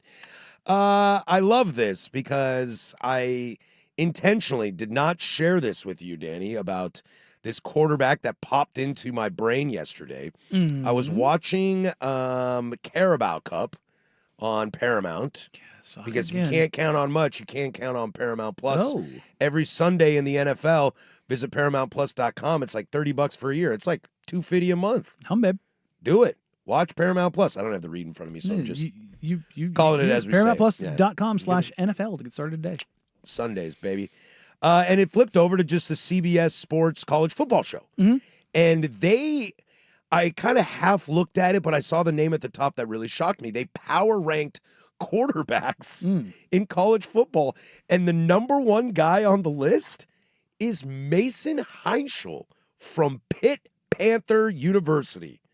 They had him at number one. And let me walk you through this quarterback that nobody knows about. Pitt started Eli Holstein this year as their starting quarterback. He was benched for Mason Heinschel, who is a true freshman from Oregon, Ohio. Okay? And this is what he has done since he came in. Let me find his game log here. Since he came in during Central Michigan on cleanup duty, but he was named the starter against Boston College. Okay? That game, he went 30 of 41 for 4 tuds and 323 yards. They won 48-7. Boston College, not very good. Still. His toughest game was against Florida State. They won 34-31 at Doak Walker. He was 21 of 29 with 321. 2 tuds, 2 picks. But that was his worst game of the season. True freshman. At Doak. The next week, at Syracuse, 30-13, 13 of 24 with no tuds, 1 pick, but they dominated. They clearly ran the ball a ton in that game. He only threw the ball 24 times. The next week against NC State, 28 of 48, 3 tuds, no picks. He has a rating this year of 152.8. Not too bad. Not too bad. Their only loss of the season, right? Is it their only loss of the season is against Louisville? Who's a good team. Who's a very, very good team. Which leads me to the question, where the hell have we been on this guy? Watching Trinidad Chambliss and Darian Mitz. That's not very nice, Danny. I'm trying to give this guy some love. No, I like this. You know, whether it's what's they lost to West Virginia in overtime. Messmaker, the quarterback in North Texas, he should be getting that love. Who's the other one? Baylor's quarterback. God dang it, Sawyer Robertson. Sawyer Robertson should be getting a lot of love. Like those are 2 guys that are putting up like crazy, like Cliff Kingsbury type numbers at Texas Tech kind of numbers. But then you've got guys like Mensa. You've got guys like Chambliss that are like they're playing like it's pretty funny. Fernando Mendoza was probably the only quarterback that people are like, he's going to be pretty damn good. Of all of the preseason quarterbacks that has lived up to it. Not Klubnik, not Nussmeier, not Aller, not Dante. It's Mendoza. Mendoza's the only one with any kind of real hype coming this season that has met or exceeded that bar. Yeah, everybody else has been, like, if you look at the top quarterbacks in the country right now, you know, nobody was really looking at Ty Simpson. Nobody's really looking at Maava. Right. We all thought Ty Simpson got the job, and we were like, DeBoer, you sure about that? Yeah. We were like, you sure about that, bud? Altmaier's been good. He's getting sacked endlessly. It's not his fault. His offensive line is terrible. a lot of Altmaier. Dude, if Altmaier was a college quarterback 20 years ago, dude, he'd be the Heisman winner. Yeah. I mean, he's putting the up statue back there doing it. He's back there just putting in work. But I mean, you go through the top quarterbacks in the country and you're like, it's the Taylon Greens. It's the Maavas. It's the Joey Aguilars. Well, and the Chambliss, guys that we just didn't see coming around. Diego Pavia. Yeah, I finally pulled it up. It's the QB Power Rankings from CBS Sports. This is articles written by David Cobb yesterday. Yeah, yesterday. It was fresh. Number 1, Mason Heinschel, Pitt. Number 2, Haynes King, Georgia Tech. Where's Sorsby on there? Cincinnati's quarterback. He's got number 7. Yeah. Oh no, sorry. I just saw him. He is number 9. Number 9. Yeah. They got Dante at 10. Okay. But again, Bear Bachmeyer at 8, but- Trinidad Chambliss but at look 7. look where Dante's at. Yeah. There's 9 quarterbacks in front of him, and that's not a shot at Dante. It's a uplifting for all these other guys. Yeah, I know, and I don't want to do too much list radio, but it's interesting because when you get to past Dante, it's Gunnar Stockton, Jaden Maiava, It's the other Diego guys. Pavia, Yeah. Byron Brown, Joey Aguilar. See, Byram's a guy that I would put up much higher. I know you love him. Byram, like for me, for my money, the quarterbacks that I have enjoyed the most this season have been the most productive. It's Haynes King, it's Byron Brown, it's Trinidad Chambliss, it's Maiava at SC. His numbers are bonkers. Fernando Mendoza, and I'm missing one. Who am I missing? You mentioned him earlier. Who do we have in the top 5? Haynes King, I mentioned Haynes. There's somebody else. Who's in the top 5? Fernando Mendoza, Mendoza. Okay, Julian Sayin, not saying. the Tiesman, Marcel Reed. Yeah, Ty Simpson. Yeah, those are the guys that have done it for me this year. Those are the guys that have done it for me this year. Like when I look at those, like those are the best quarterbacks in college football to me. What's interesting about this Mason Heinschel kid that I was looking up yesterday, apparently he knew all along he was going to go to Pitt. Like that was his choice, which leads me to believe, I don't know if this kid's transferring. Some guys want to be where they want to be. You know? I mean, maybe he grew up as a big Dan Marino guy. Maybe his dad's a huge Dolphins fan. And he Right. wants to follow in that. Not only that, Maybe his favorite player of all time is Larry Fitzgerald. or Aaron Donald. yeah. Look, there is the guy? Who's the basketball player with the fat booty that played there? DeJuan Blair. Oh, Did he yeah. play at Pitt? what's Blair? Is that who I'm thinking of? He had no ACLs. No, legitimately, he didn't have an ACL in either knee. But he was a round mound of Oh, yeah. rebound. He was fun to watch. Yeah. Dusty and I did this multiple times over the years. There is no school with like less success. Like Pitt's been good. Don't get me wrong, but there's no school that's not a dyed-in-the-wool blue blood with better alumni than Pitt. It's not close. I mean, it's true. They got a lot of really, really great guys. Tony Dorsett, Dan Marino, Aaron Donald. Like you go down the list. It's not just like Larry Fitz. Larry Fitzgerald. It's not like guys that are just like were good NFL players. You're talking about some of the literal best to ever play their position in the history of the game played at Pitt. It's so weird. And I love that this Heinschel kid is going to get to prove how good he is because this is the rest of their schedule. I don't always love playing the schedule game, but this is going to get you tight, Danny. They're on the road against Stanford this weekend. Which you're, Right, which you'll I will be watching. Well, now I've got a reason because I want to watch this Mason Heinschel kid. So I'm going to watch that game. Then they host Notre Dame. Okay. Then they are at Georgia Tech, Okay. and then they host Miami. Okay. See, That's spicy. I just want you to know. I just wanted to put this Tune into guy some Pitt football. on your radar Okay. to catch out Pitt football. Okay. Also, something we need to address here is that noted former co-host of mine, Joseph Fisher III, diehard Pitt Panther fan. I texted him last night. What can you tell me about this kid? What can you tell me about Mason Heinschel? I saw that Eli Holstein got benched because he sucked and they bring in this kid and he's great. What can you tell me? Left on red.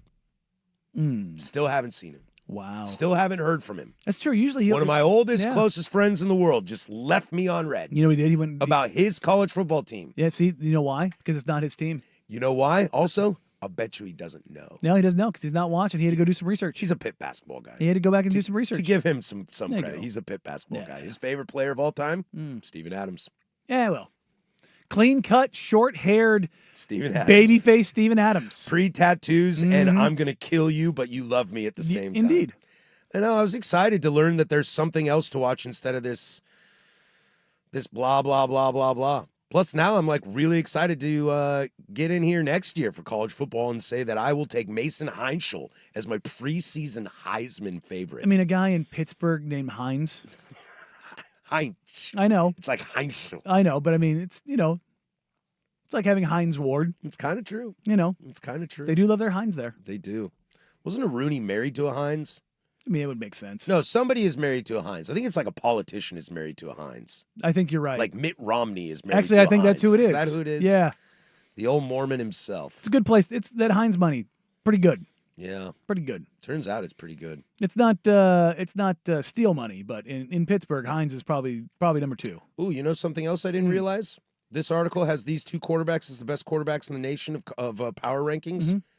That's the ACC. We're not even talking Carson Beck. Just means more here. Who plays quarterback at Duke? Darian Mensah. Tell me I got 4 good quarterbacks in a crappy quote Look, unquote I'm division or conference. I'm in the telling you ACC? right now, if I'm an NFL team and I'm taking the first quarterback, I'm taking Darian Mensah. I am. You're so high on this. He's completing 70% of his passes. He's like what, eighth in the nation in yards. He's got 17 touchdowns and 2 picks. Not me, man. If I'm the Jets, I'm taking Dante Moore. Go have fun with that. Go have fun with that. If you need reasons to watch the ACC, it's right here. It's plenty. Also, a couple of them quarterbacks on this list as well are in the Big 12. In Bear Bachmeyer, Brendan Sorsby. There's more to life than just the B1G Miller and Moss the SEC. at Louisville. Like there's good court. Like that's what's been fun about this is yes, the big dogs have kind of faltered, but there's a lot of really good quarterback play. Yeah, at other schools. there really is. I think we're just so stuck in this that we got fooled. We got the one pulled over our faces that all these great quarterbacks going into this year have been garbage. To be honest with you, and none of them have lived up to it. No, none of them have. I need to watch more Bear Bachmeyer. I mean, the run he had against Utah. He got bad intentions. He had one of those runs where he drug 3 people into the end zone. It was like, oh, and he wears 47. BB That's 40, a linebacker's number. BB 47, man. Love it. Yeah, like I've seen plenty of Chambliss. I've seen plenty of Reed. Obviously, tons of Dante. I'll never understand Julian saying I don't. Tune into some Duke and watch some Darian Mensah, man. Although Julian saying 80%. Yeah, well, when you've got all day and nobody can get to you and you've got Jeremiah Smith and Your defense doesn't give up more than 10 points. yeah, it's helpful. They're playing Penn State this weekend. God, And nobody cares. what could that have been? Nobody cares. We talked about this weeks ago that was a game that was Circling. If the World Series went to Game 7, they were going to get bumped to a 12:30 kick because they couldn't be the primetime. Now it's game. on the CW. Savage. Sorry, CW. Hey, my team plays on the CW. Don't you talk trash? I love the CW. I don't know what it stands for, but I love it. All right, when we come back, we'll tease a little Oregon, Iowa, going into the bye weekend as the Iowa DC calling out Oregon. We're poking the bear again, huh? We're doing this again, huh? There's the Kahuna with sports. You mind if I have some of your tasty beverage to wash this down? Now, from the George McCoy and Warren Allen Sports Desk, a Sports Center update on the Fan Sports Network, 105.1 FM and 1080 AM. First on The Fan, Week 9 in the NFL begins tonight with Thursday Night Football. The Ravens at the Dolphins. 5:15 kick on Prime Video. Lamar Jackson making his first appearance since injuring his hamstring against the Chiefs in Week 4. The Ravens are 7.5-point favorites. Colts running back Jonathan Taylor and Seahawks receiver Jackson Smith-Njigba have been named Offensive Players of the Month for October. Over on the diamond, after the Blue Jays win over the Dodgers last night in L.A., they now have 2 chances to clinch the World Series at home in Toronto. Game 6 tomorrow night. It'll be Yoshinobu Yamamoto opposite Kevin Gausman, and the Trailblazers off as well as they return from their 3-game road trip. Portland now 3-2 on this young season, starting a 3-game homestand tomorrow night, hosting the Nuggets. More sports scores and stories in 30 minutes. I'm Jeff Rust from the George McCoy at Warren Allen Sports Desk. Hurt and missing work insurance companies acting like jerks. Don't call your mom. Call George McCoy at warrenallen.com. The home of the firm of Harris and Meringue. Weekdays 10 to 1. The Fan Sports Network, 105.1 FM and 1080 AM.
Web Gems is next. We do it every single day at 11:45. We'll take you to the NFL for that.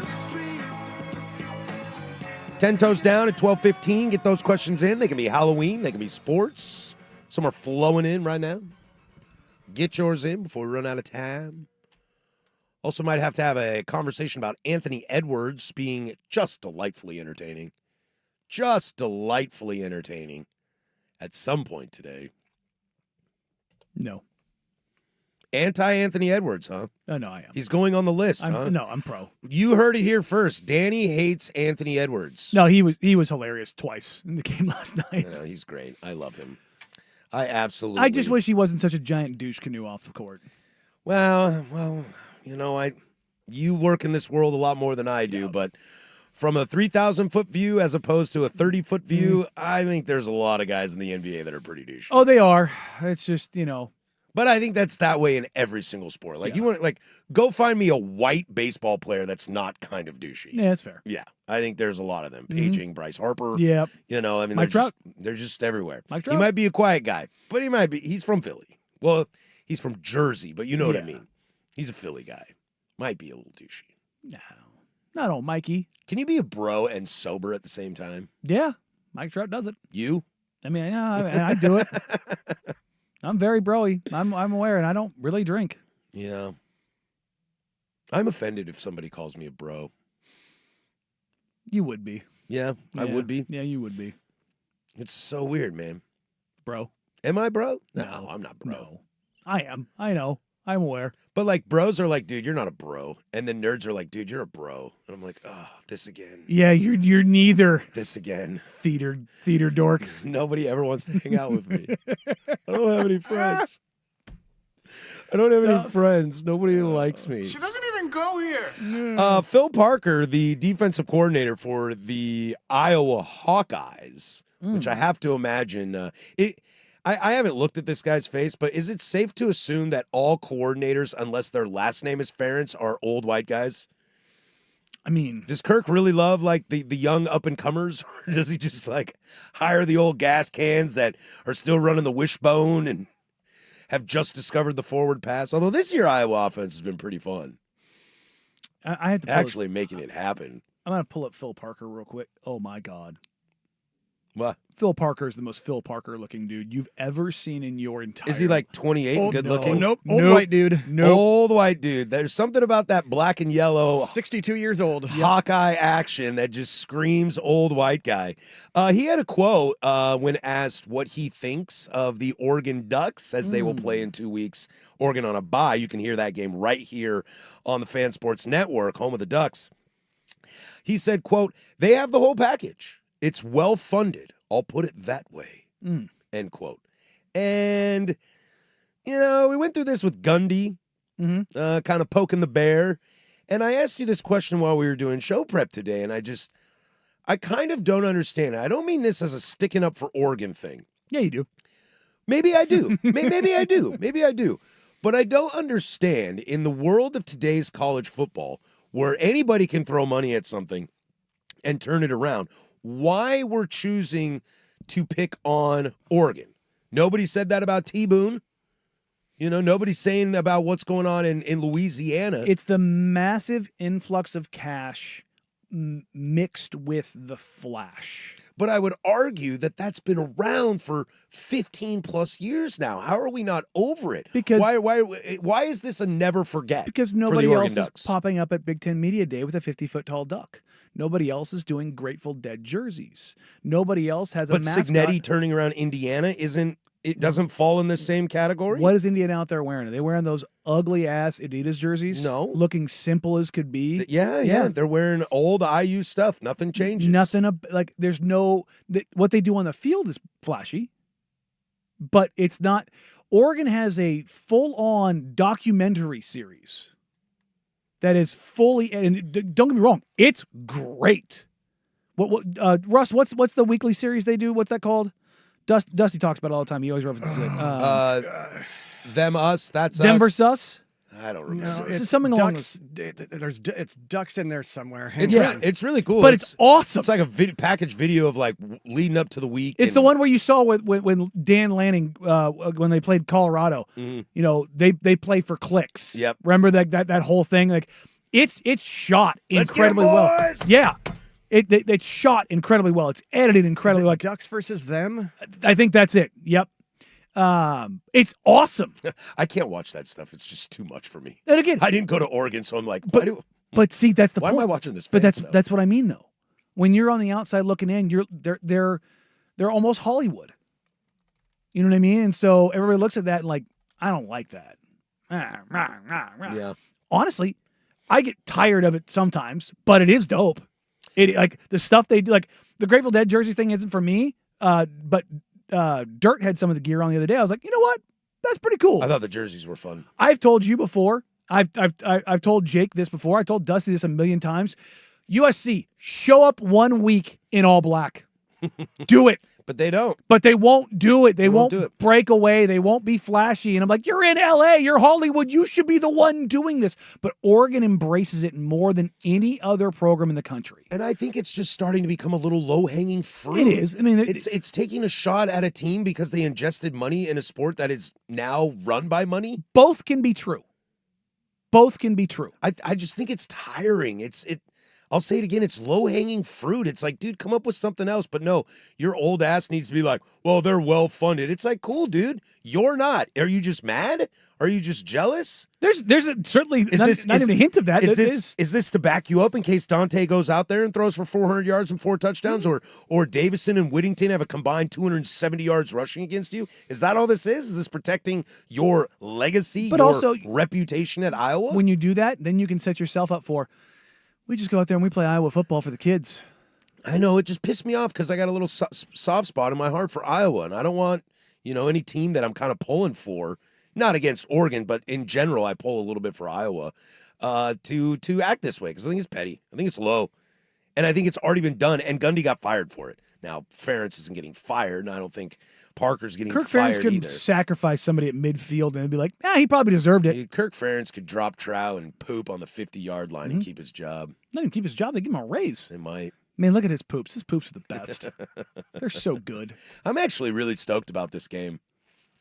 I think it's going to be really fascinating. We are still a week away. I am not picking Iowa as of now, but I think this game can be spicy. They're the only Big Ten team that I kind of have a little bit of rooting interest. I think I've told this story before up at Tom's Pizza, RIP. They were a Coug bar, but they were also an Iowa Hawkeye bar because Tom, his wife, went to Iowa. One of my best friends went to Iowa. He's from Iowa, and I would go home with him a couple different times. And so I kind of adopted Iowa. Yeah, because we'd always high-five them. They'd get smoked by somebody at the 9 a.m. game, and we were walking in about to get smoked by somebody in the 12:30 game. We just became friends. Yeah. Nice people. Getting smoked together. Nice people. Yeah. Eating pizza. It happens. Learning about Cuba. Eating some food. All right, we come back. It's Web Gems, everybody's favorite. Look, the NFL is trying to bury this story. They're trying to get you to not believe it happened.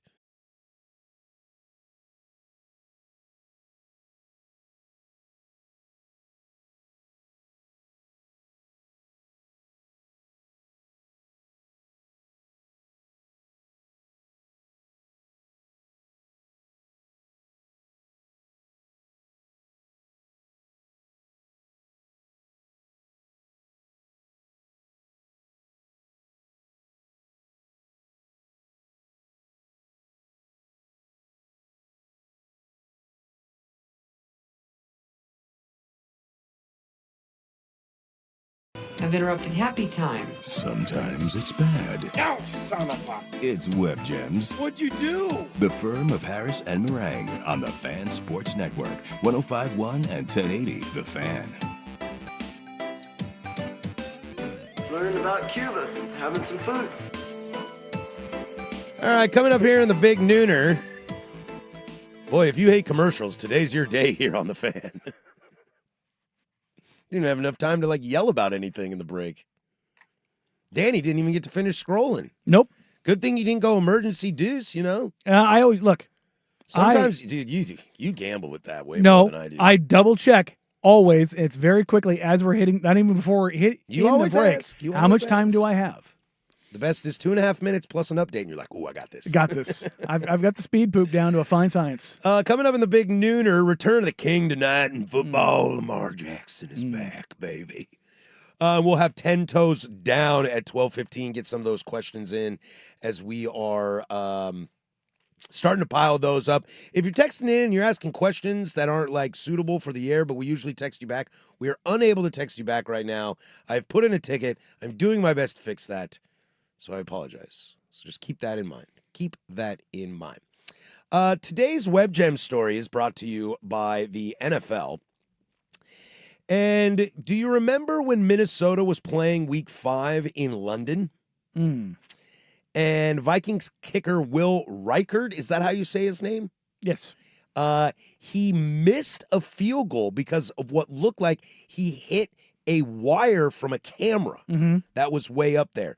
Well, the NFL has decided that that did not happen. Nope, not a thing. And they are trying to tell you that it did not happen. They're even forcing Al Michaels to backtrack because he said his only miss this year was when he hit a wire with the camera in London, which forced him to backtrack on the broadcast. He said, quote, "The league wants to take my lunch away because I said before that Reichard's only miss came when he hit a wire in London. The league says, no, it was an optical illusion, not what Reichard thinks." Why on earth for the NFL that can basically poop at the 50-yard line and get a raise, not just admit, yeah, we got it wrong? Well, then guess who has a grievance? Minnesota Vikings. Well, right, but like there's No. That opens up a whole can of worms. I'm gonna completely derail us for a split second. No, please do.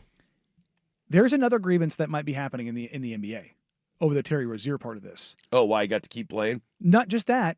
He got dealt from the Charlotte Hornets while he was being under investigation by the FBI, and the NBA knew, and the Miami Heat gave up a draft pick. Oh, dude, there's that stuff with Ortiz going to Pittsburgh or going from Pittsburgh to Cleveland in the MLB, and he was under investigation. Uh-huh. And the Heat are now go, what was us? I don't care. I'm sitting here like I think it's funny. Right.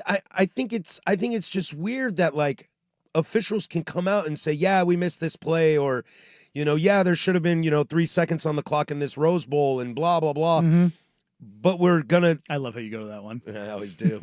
But we're gonna bury the fact that a ball hit a wire at a game in a different country that we're still trying to learn how to do. Because remember, NFL Network does that game. How many games does NFL Network do themselves a year? Not many. I mean, it's more now.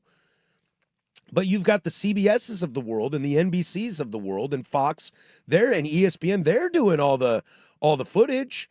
So why can't you just say, yeah, we got that one wrong? You're not going to reward them with 3 points and change the score of the game. You're not going to give them a win when they should have had a win instead of an L.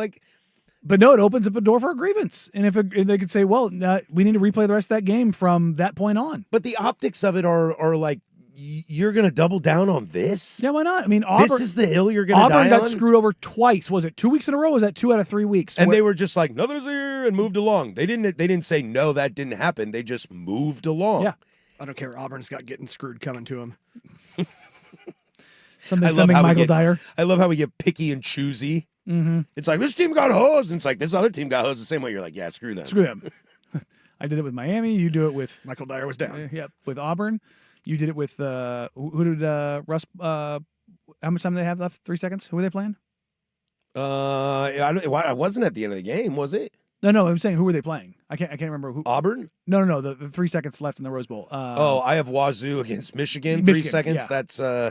That's Brian Greasy and Ryan Leaf. I also think there's 3 seconds on the clock in the Oregon-Wisconsin game the Russell with Wilson Russ one. Wilson. Yeah. That's the one I thought you were talking about. Yeah, I reference both of them, and I let you choose which adventure you want to go down that day. You can choose your adventure. Clearly, the Rose Bowl has an agenda. I'll tell you what now. Well, maybe we have it today. Maybe we have it tomorrow. The Rose Bowl also has another agenda with UCLA. On the dock tomorrow.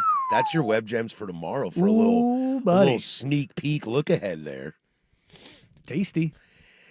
I feel like I watched this highlight and saw it myself. I think we talked about it. So is this like pay no attention to the man behind the curtain? We're gonna do the. There is no such thing as aliens. We're gonna reverse Mandela effect this. Something that did happen didn't happen. That's not fair, man. Instead of Nelson Mandela didn't die in prison. Isn't it weird that like everybody thought he died in prison? In the 90s, he lived until 2013. Yeah, he got out. That was a whole big thing. Who thinks he died in prison? That's where the Mandela effect comes from. There's for the longest time. Well, I think that phrase was created before he was released. That's why. But it was that he died in prison. That was the thing behind it. About a massive collection of people all falsely believing. Yes. And falsely believing that he had died in prison, and he lived until 2013. Dare I say, is that not where we live right now and everything? Oh, yes. You want me to get Jeff Russ fired up over here? I like to remain employed. What's true and what's not true? That's the best part about sports. I can see it on the TV. You can't tell me it didn't happen. I watched it. No, they're telling you it didn't happen. It's like Kansas won a national championship when Mario Chalmers hit that shot in overtime against nobody. I'm pretty sure I watched that game. Pretty sure it was Memphis and Derrick Rose. There's no Heisman Trophy from 2005? Nah, pretty sure it's Reggie Bush. Yep. Pretty sure I watched that. We all saw it happen. Pretty sure I seen that. And in fact, he got it back. Deal with it, losers. I don't think anybody disagrees with that. You can be a hater on USC all you want, but I think we're all universally rejoicing that Reggie Bush has his Heisman back. And if you aren't, you're a monster. I think the real question is, why isn't Reggie Bush on the Big Nooner anymore? Yeah, I know. That's my thing. He was good. I think it was great. He was good. And I liked the Brady Quinn, Leinart, and Reggie thing with Herb. It was a good thing they had going. It happens. But it's just like, if you want to get out of the business of everything is rigged and conspiracy theories, just own up to this. Man, it's like admitting when you're wrong. Admitting when you're wrong is never a bad thing. No. You can always learn from it. Now, if you continue to make the same mistake multiple times, Indeed. then we got a problem. But admitting when you've made a mistake is a fantastic life quality that you can learn. Look, I have a million flaws. One of the best things I will say about myself is when I screw up, I own it. Like how much you hate Shaden Sharp. Exactly. And his broken ankle. And just, right? He broke his ankle last night. Terrible player. Terrible. But it's like, and it can be a little bit worse than that to turn in from owning your own shortcomings or faults or when you make a mistake into pure self-loathing. Don't go that far because that's a problem.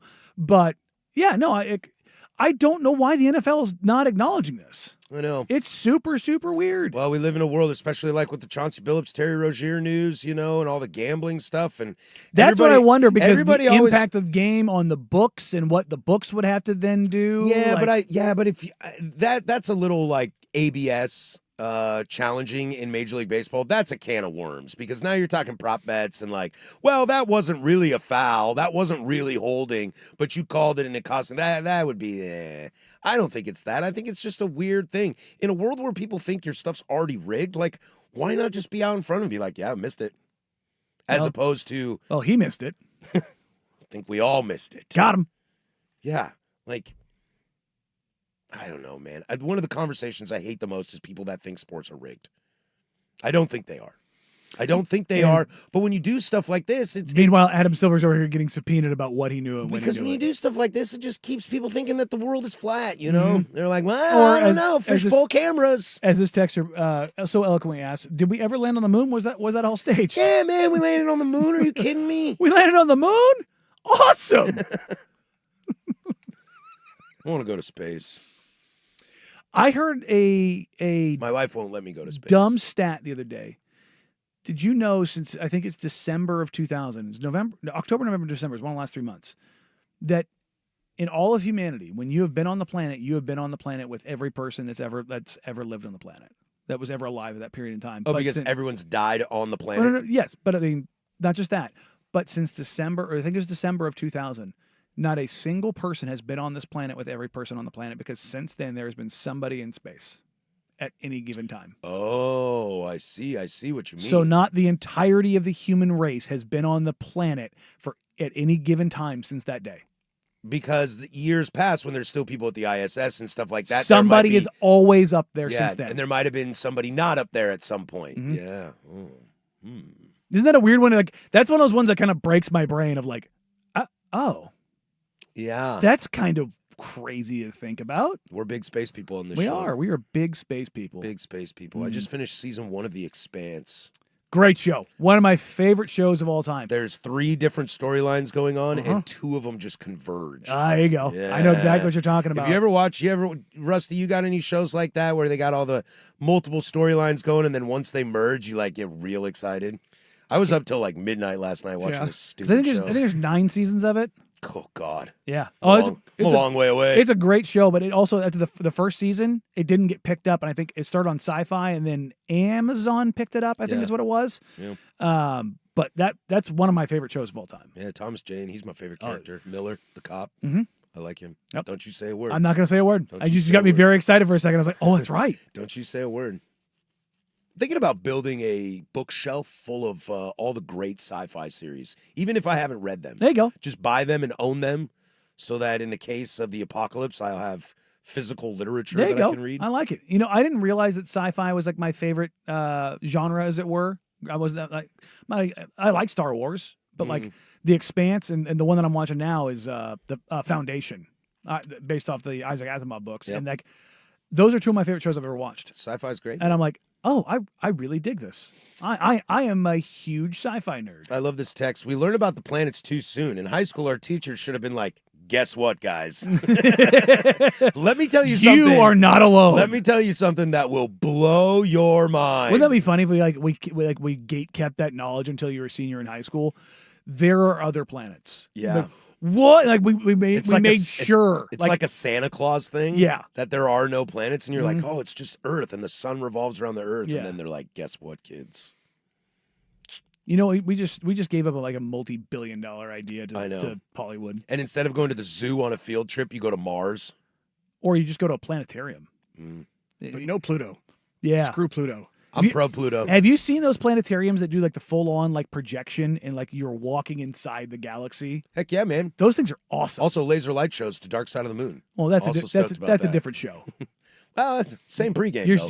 yes. Well, no. I think the olds, Same pregame. the olds at the planetarium are not tripping balls. It's the same pregame for me. Although, if you were 85 years old and you had never tripped balls, that's the time to do it. Planetarium, Dark Side of the Moon with laser lights. That's the same pregame for me. Yeah. It happens. All right, the big nooner coming up next. Lamar Jackson returns for the Baltimore Ravens. Is this the start of something special for them, or are we just going to know what we already know? Plus 10 toes down, loaded final hour. Thanks for being with us. That's Danny. I'm Patrick. That's Rust on the ones and twos. This is 105.1 The Fan.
Now, from the George McCoy and Warren Allen Sports Desk, a Sports Center update on the Fan Sports Network, 105.1 FM and 1080 AM. Jeff Rust here with your Sports Center update. First on The Fan, Week 9 in the NFL begins tonight with Thursday Night Football. Ravens at the Dolphins. It's a 5:15 kick on Prime Video. Lamar Jackson making his first appearance since injuring his hamstring against the Chiefs in Week 4. The Ravens are 7.5-point favorites. Colts running back Jonathan Taylor and Seahawks receiver Jackson Smith-Njigba have been named Offensive Players of the Month for October. After the Blue Jays win over the Dodgers last night in Los Angeles, they now have 2 chances to clinch the World Series at home in Toronto. Game 6 tomorrow night.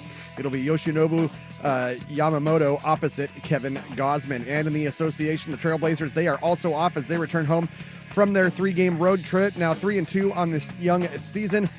They start a 3-game homestand tomorrow night, hosting the Nuggets. More sports scores and stories in 30 minutes. I'm Jeff Rust from the George McCoy at Warren Allen Sports Desk. Hurt and missing work, insurance companies acting like jerks. Don't call your mom. Call George McCoy at warrenallen.com. The Fan is live on YouTube and Twitch. And now Window Nation brings you on-demand videos. Watch Window Nation's Window into the Fan.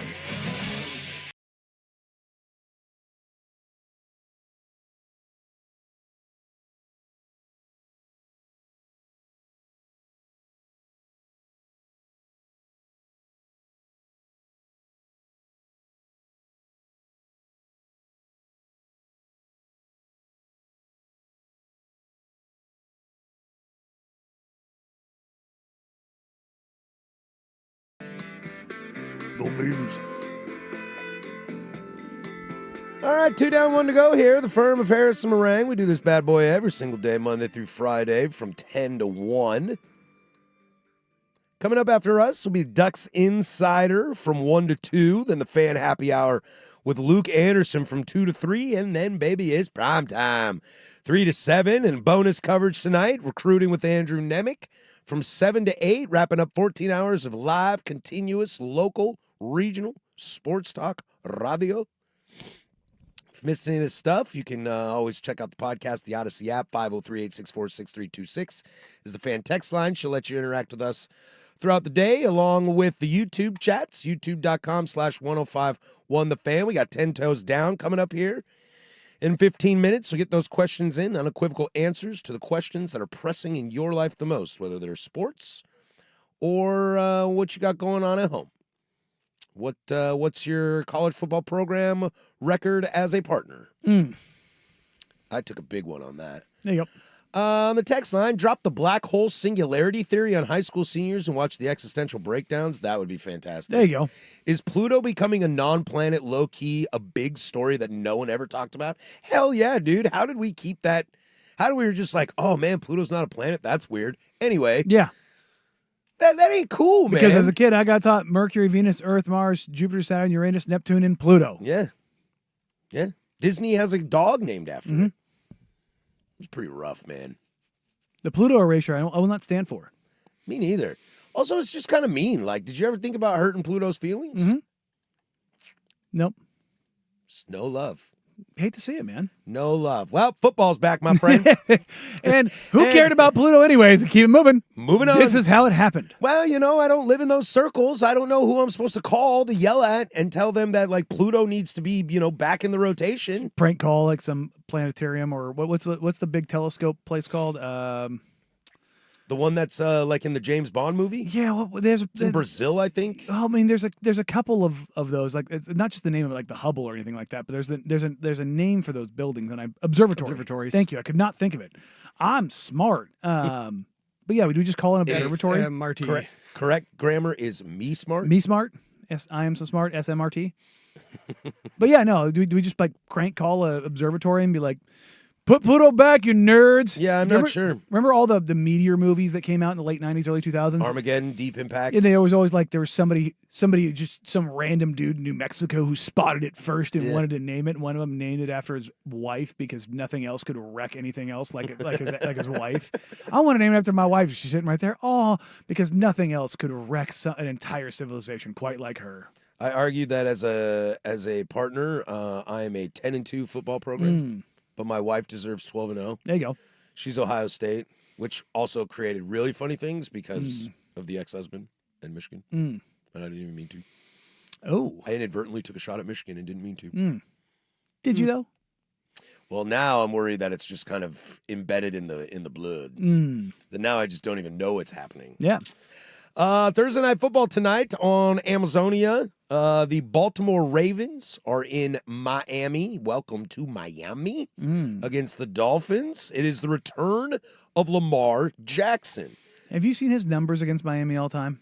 No. Are they sexy? He has 14 touchdowns and 1 pick.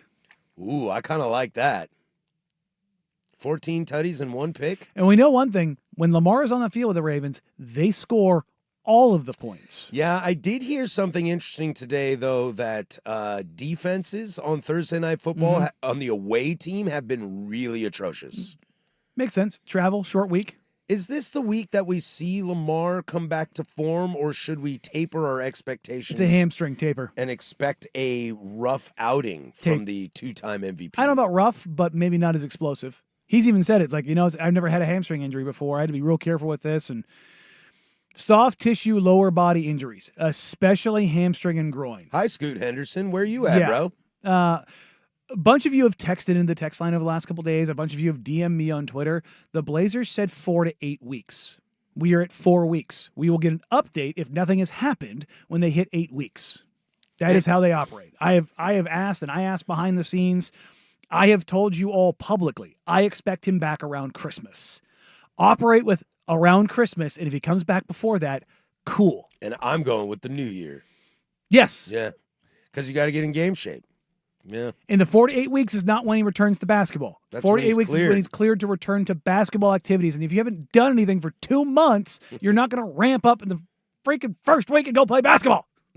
But to that point, Soft tissue. He's a Lamar bitch. Jackson, what does he rely on? His legs. I mean, he's got cannon arm, too. I know, but I mean, what makes him special His legs. is the fact that he can extend a play or have a designed run and take off. Do you think they're going to run designed runs with Lamar Jackson Probably the first week not. off this? No, probably not.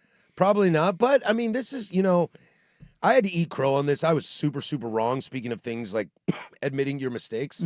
I did not love Lamar as a passer. And in fact, it held me back on me liking Lamar as a quarterback for many, many years. And then he said, stick this in your pie hole and prove me wrong on that. And he is a great thrower of the ball.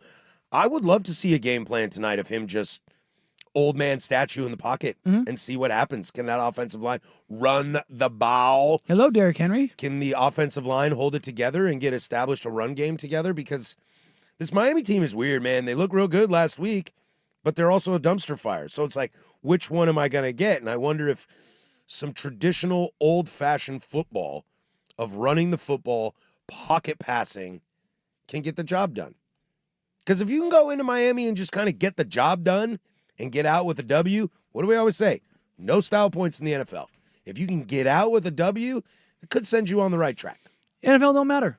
But I don't know if I mentioned this to you or if I mentioned this yesterday on air.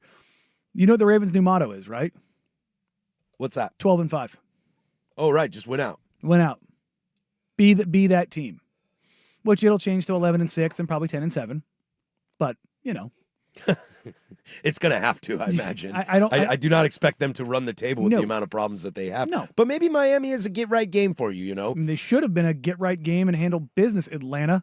Is Tua's eye going to be, like, swollen shut again? Probably. Did you see that? Yeah, weird. That was weird. He got the visor. He's been a visor guy before, though. Yeah. Lamar visor guy. Ooh, is Dante going to be a visor guy this week? Or in 2 weeks against Iowa? Give me, like, dark visor. Look, the NFL doesn't allow it. I think college football allows the tinted one, if I'm not mistaken. Yeah, the tinted one. Why doesn't the NFL allow the tinted You anymore? have to get like a prescription medical clearance to get that, to get the full-on tint. Because they make you a see the eyes? Yep. That's not fair. concussion protocol. Oh. And I'm like, well, we're taking the helmet off to do the concussion test anyways, guys. But LaDainian, dude. The dark visor. This is before. Yeah, I think there's only 4 guys right now that currently, 3 or 4 guys that currently have the medical waiver to do it, and it's because like they have like astigmatism or light sensitivity, something like that. Oh, someone would be writing that script for me. Yeah, no, I would too, 100%. My name is Derrick Henry. I'm a future first ballot Hall of Famer, And I wear a dark visor. and I have millions of dollars. You will write this script. And he's like, yes, sir, Mr. Also, Henry. If I had my druthers about it, we would do this show in the dark. I'm a vampire. I want to work in the dark. I could do a show in sunglasses easily. I wear sunglasses when I'm outside. If it's daytime, I wear my sunglasses 90% of the time. Love it. You look like such a bro right now because your headphones look like giant gaudy earrings. I love it. My glasses are polarized, so I look at my monitor. It just went completely black. Maybe we could do a dark show tomorrow for Halloween. Ooh, spooktacular. Spookies. Do we got to hold a flashlight under us so they can see our faces on the tube? Like go full Goosebumps. On the tube of you. That could be fun. I like that. I don't know. How dark does it get in here? Russ, do you think this is a bad idea? I mean, hey, you paying attention over there, Russ? Not great for our viewers on the YouTube. Well, if we just hold the flashlight because underneath it the whole does time. get dark. It does get very dark. Yes. Yeah. I like this idea. We can do it for a little segment. I'm kind of interested in this idea. A spooktacular segment. What do we talk about, though? Ghost stories. Ghost stories? Best ghost stories? Campfire ghost stories? Ooh.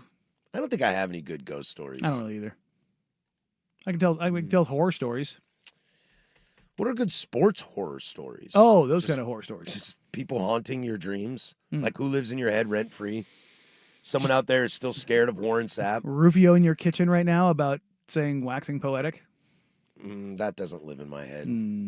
It doesn't. I'm going to get it there. Nah, I don't care enough. I'm going to shovel it in there. No, I don't care enough about that. You like the Ravens to win tonight? Yeah, it's the Dolphins. I think I do too. Look, road teams might be bad on Thursday Night Football. Thursday Night Football is just bad in general. Mm-hmm.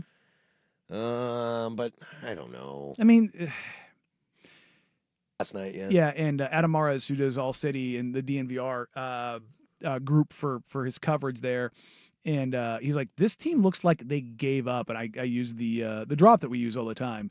And here's the first pitch, and the season's over. And I was like, that's where the Pelicans are at. It feels very much this. Yes, the Dolphins beat the Falcons last weekend. Mm-hmm. But doesn't it feel like their season is over? I feel like their season has been over for weeks. Yes, and that's what I mean. Like, and if you're that team that's playing them, you need to treat them as such. I think so too. Pummel them, just put them in the corner, beat the hell out of them, and walk out of there with a win. It might be the one time where you don't look at an NFL matchup and say, it's professionals, it's the NFL, any given Sunday, anybody can win. No, man, just beat the hell out of them. Baltimore's a 7.5-point favorite. That's steep. That's a big line in the I NFL. wouldn't touch that. That's a big line. I wouldn't touch that. What if it's Miami that came out last week? What if it's Miami against the Bills? You know, those were two games that they were in. Weirdly enough, the Dolphins have 2 wins. I wouldn't touch that betting line. But I will take the Ravens to win tonight. Yeah, they've beat the Jets and the Falcons. I'm on back-to-back nights. Oh, no. Tonight will be the first night in a long time that there's really only one game to watch. No Blazers. No baseball. We're just watching old football. Thank God there's no Blazers game tonight. Skin. What? Because they've had 5 in the first week. What's basketball, bro? That's a lot. You come at me with this 162 in baseball stuff, I have zero sympathy for you in your NBA schedule. Well, you're not covering it. I'd rather watch 162 baseball games than 82 basketball games. It's not even close. That's weird. It's not even close. Weird. Dude, the NBA season is long. It is long. And it just the way the schedule lines up right now, it's just boom, boom, boom, boom. It lightens up here in a little bit, but first 12 or 15 games, man, they are fast and furious. Mondays and Wednesdays. I have 7 straight weeks of Wednesday games. It's super. No, I don't like it because it's in the middle of the week. There is hockey tonight. Go watch some hockey. Did you get really tied up in that Frozen frenzy? No, but Swag printed me out 40 pages. Bible. I know. I I saw that. He cut down a tree for that thing. You better read it. I'm going to read that and come back and become Hockey Bro. A little book report? Yeah. like the YouTube chat. As an astronomy buff, it's hilarious to hear you guys talk about things you half know. I'm like, yeah. Yeah. Yeah. That's what we do here. Yeah, 100%. That's the show. Fake it till you make it. There you go. 10 Toes Down is next. Get your questions in, 503-864-6326 in the YouTube chat. Unequivocal answers to things you have to have an opinion on. Sports, your life, Halloween. We'll get to that next. 105.1 The Fan. The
blood starts coming out my nose.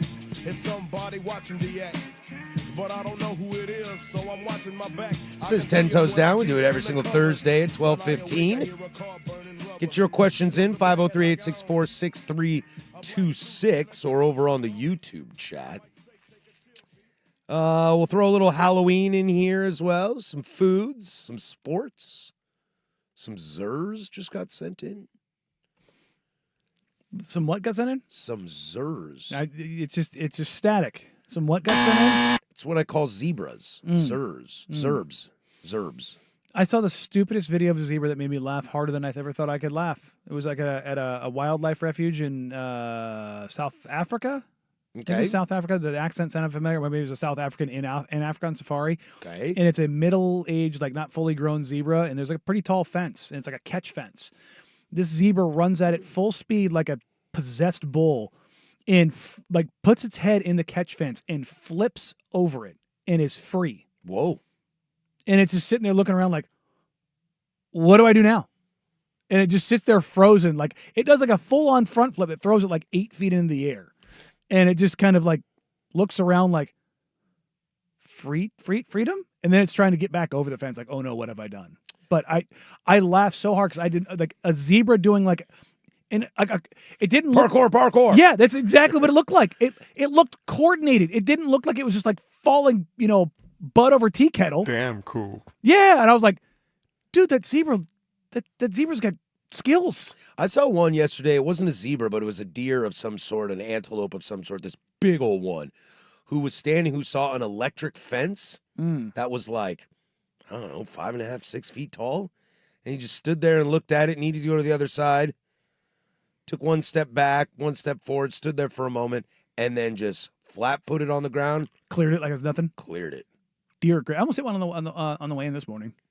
Oh, really? Took the back roads, which, can be a little dicey early in the morning, but yeah, had a little black-tailed doe jump out in front of me. I'm like, please, no, not today.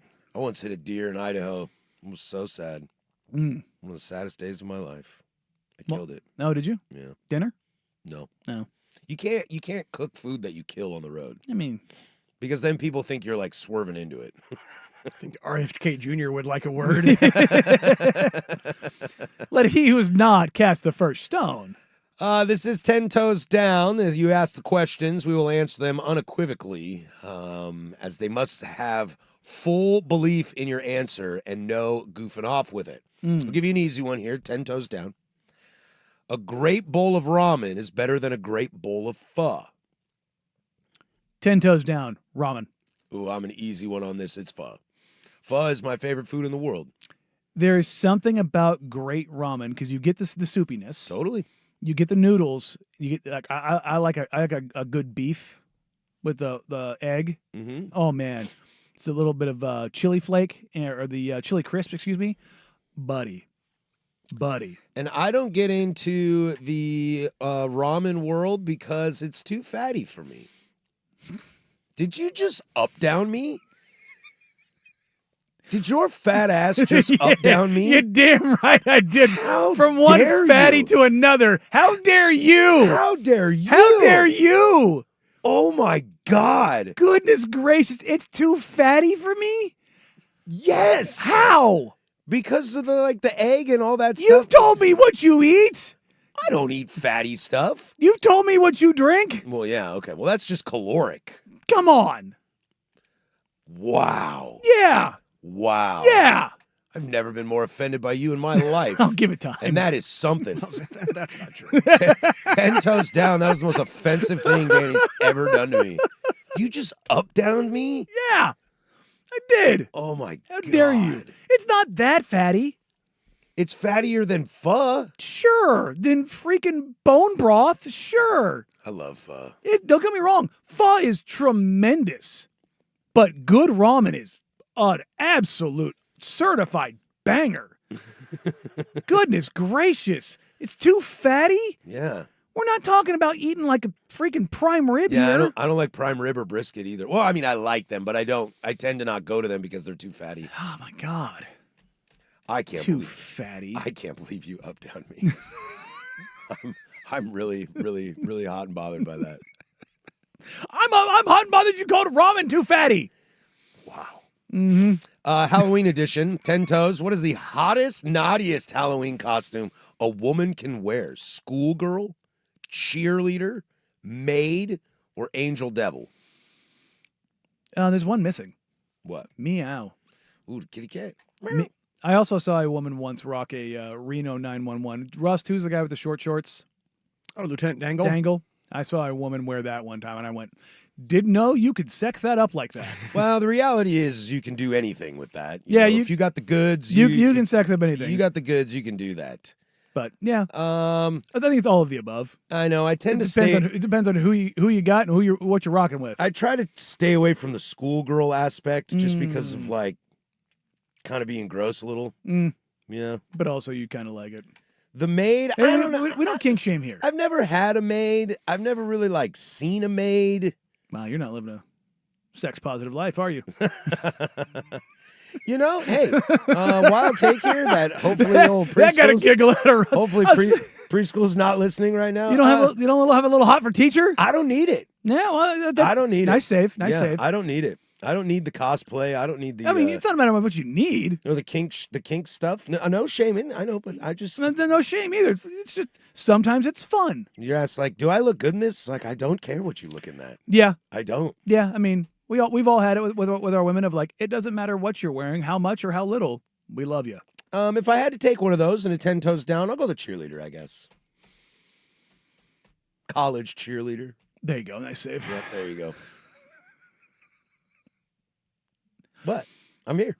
Have you ever seen the Sexy Nun?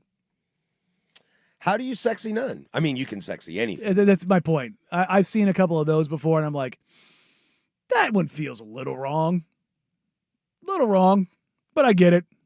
It's what this night is about for the adults of that age range and that ilk. Yeah. But that one has always been like, that one feels a little weird. We'll do one more 10 toes down before we take a break. And if you guys want some more, we'll do some more. That's up to you. Keep going. 503-864-6326. This is a question that's been asked a lot. And I'm glad that we haven't really touched on it and we can save it for 10 toes down. Even if found not guilty, is Chauncey ever coaching the NBA again? No. 10 toes. 10 toes, no. He's lucky if he avoids jail time. Yeah. And even if he does avoid jail time is the question. Yeah. I don't see how you ever get involved again. Nope. I mean, look at Ray Rice. You know, like it doesn't take much to get kind of blacklisted. And from stuff. he's the and by not much, I mean like you don't have to kill somebody to get told you can't play. Yeah, but you can be Ray Rice or Ray Lewis. Well, Ray Lewis was still allowed to play. Became a Super Bowl MVP. Yeah, I just don't see it. I think the gravity of the situation and how the FBI is using that part of it as Chauncey Billups as the name. And how we already kind of knew the fragility of sports when it comes to gambling. This, you're flying way too close to the sun. Way too close to the sun. I mean, I would argue triple, quadruple times close to the sun than you should be. And so because of that, it's just it'll cost you. Like I read Jason Quick's piece yesterday on the situation at the courthouse and the pictures that I've seen. And dude, that is a man that is real worried about a lot of things that aren't basketball. I mean, like I said, that Mike Richmond had the former DOJ special assistant on his podcast, and if you, look, I'll pitch it because it was a great interview. I think her name was Danny Shulkin, if I remember right, and she's worked on these cases, and she's probably going to be pro, the prosecution in this because that was the side she was on, but she was also like, yeah, this is just the tip of the iceberg because what's in the indictment is not all the evidence. Yeah, they saved that for the trial. So, what do you think? 10, 15? I think Chauncey goes to jail for 10 to 15 years. I don't think it goes that far, but I think there's probably 6. That's federal prison time, man. Federales. Yeah, it sucks, dude. Woof. But yeah, coaching in the NBA, that's the least of my worries with him. All right, we'll keep it here with 10 Toes Down, 503-864-6326. You can get those questions in. We'll do a double seggy today. Also throw them on the YouTube chat as well. Got some college football questions to ask. We'll see what else you guys have for us. But first, the Big Kahuna. He's got sports. Hamburgers, the cornerstone of any nutritious breakfast. Now, from the George McCoy and Warren Allen Sports Desk, a Sports Center update on the Fan Sports Network, 105.1 FM and 1080 AM. First on The Fan, Week 9 in the NFL begins tonight with Thursday Night Football. Ravens at the Dolphins, 5:15 kick on Prime Video. Lamar Jackson making his first appearance since injuring his hamstring against the Chiefs in Week 4. The Ravens are 7.5-point favorites. Colts running back Jonathan Taylor and Seahawks wide receiver Jackson Smith-Njigba have been named Offensive Players of the Month for October. Over on the Diamond, after the Blue Jays win over the Dodgers last night in Los Angeles, they now have 2 chances to clinch the World Series at home in Toronto. Game 6 tomorrow night. It'll be Yoshinobu Yamamoto opposite Kevin Gausman, and the Trailblazers are also off as they return home from their 3-game road trip. Portland now 3-2 on this young season. They start a 3-game homestand tomorrow night, hosting the Nuggets. More sports scores and stories in 30 minutes. I'm Jeff Rust from the George McCoy at Warren Allen Sports Desk. Hurt and missing work?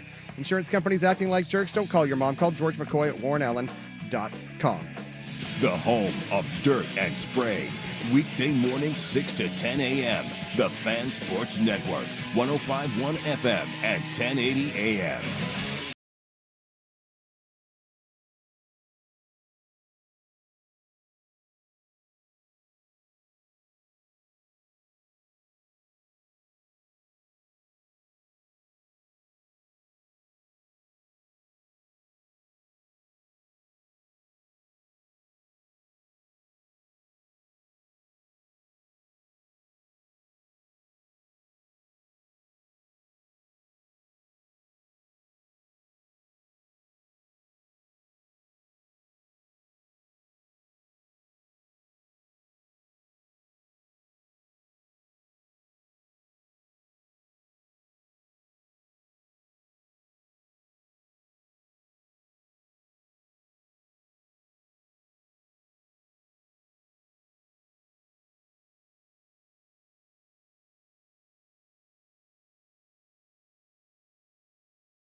All right, this is 10 Toes Down. We do it every single Thursday at 12:15, part 2.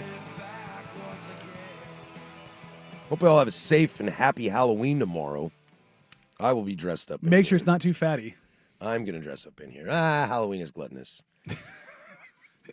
I'm going to have a bowl of ramen. Bring you a bowl of ramen. Have a bowl of ramen tomorrow for Halloween. It's like a free day. I know I'm going to get into a fight tomorrow with my wife, too, because she's going to be like, everybody, okay, welcome. We're done with trick-or-treating. You can have 4 pieces of candy. And I'll be like, 40? Yeah. Babe, it's Halloween. You got to let the kids be kids. And it's Friday. And it's Friday. And I'm leaving at 8:30 the next morning, so good luck. You got to deal with it. Not only that, we were talking about this the other day when you weren't here.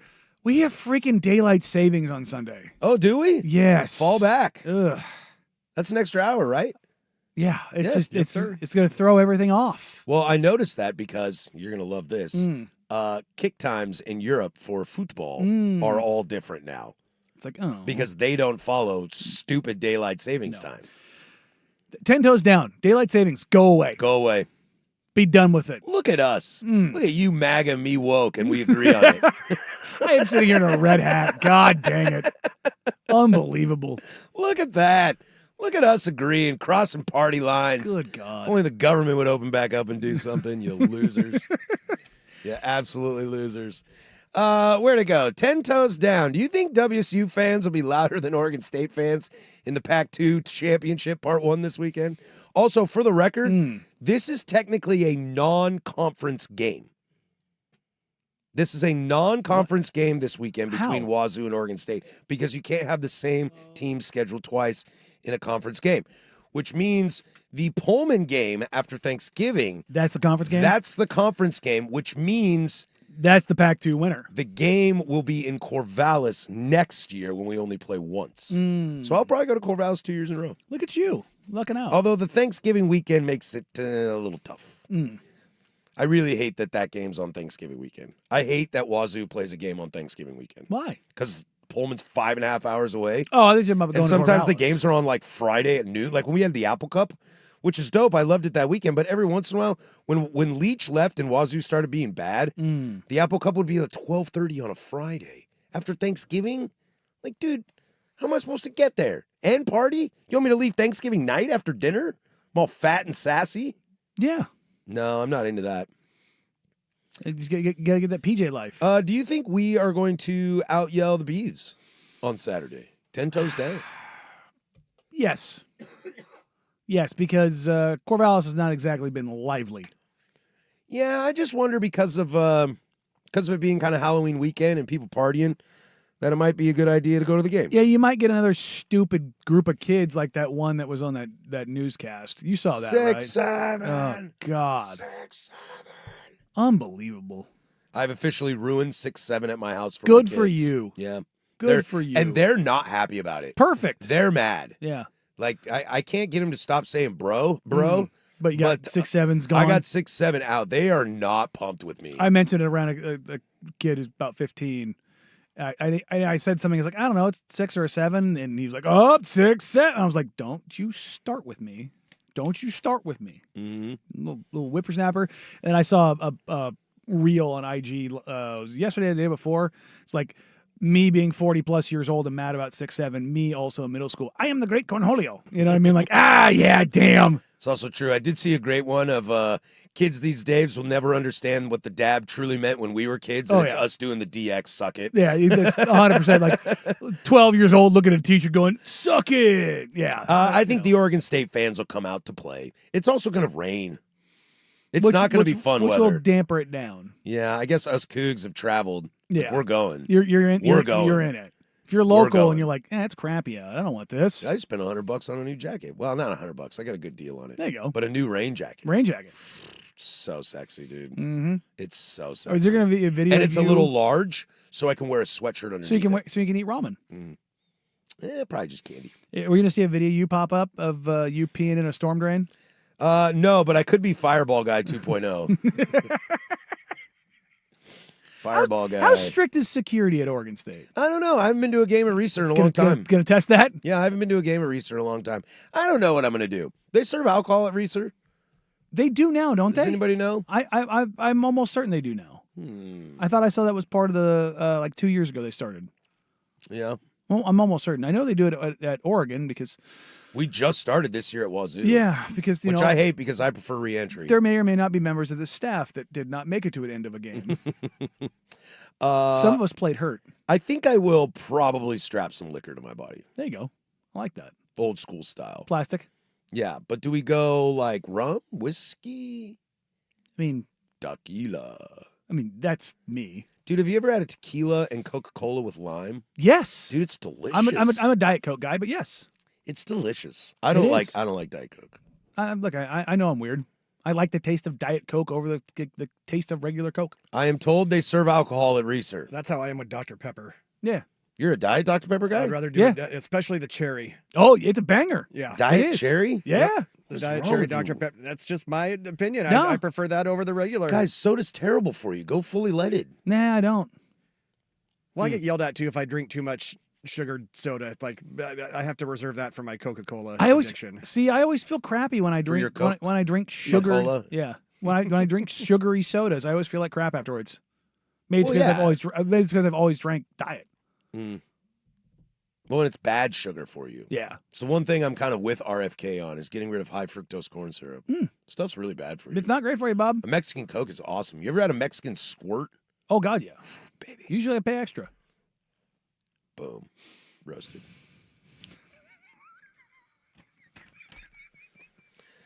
The text line might have given me my...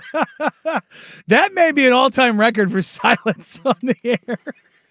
I'm expecting Fan Man in 3, 2...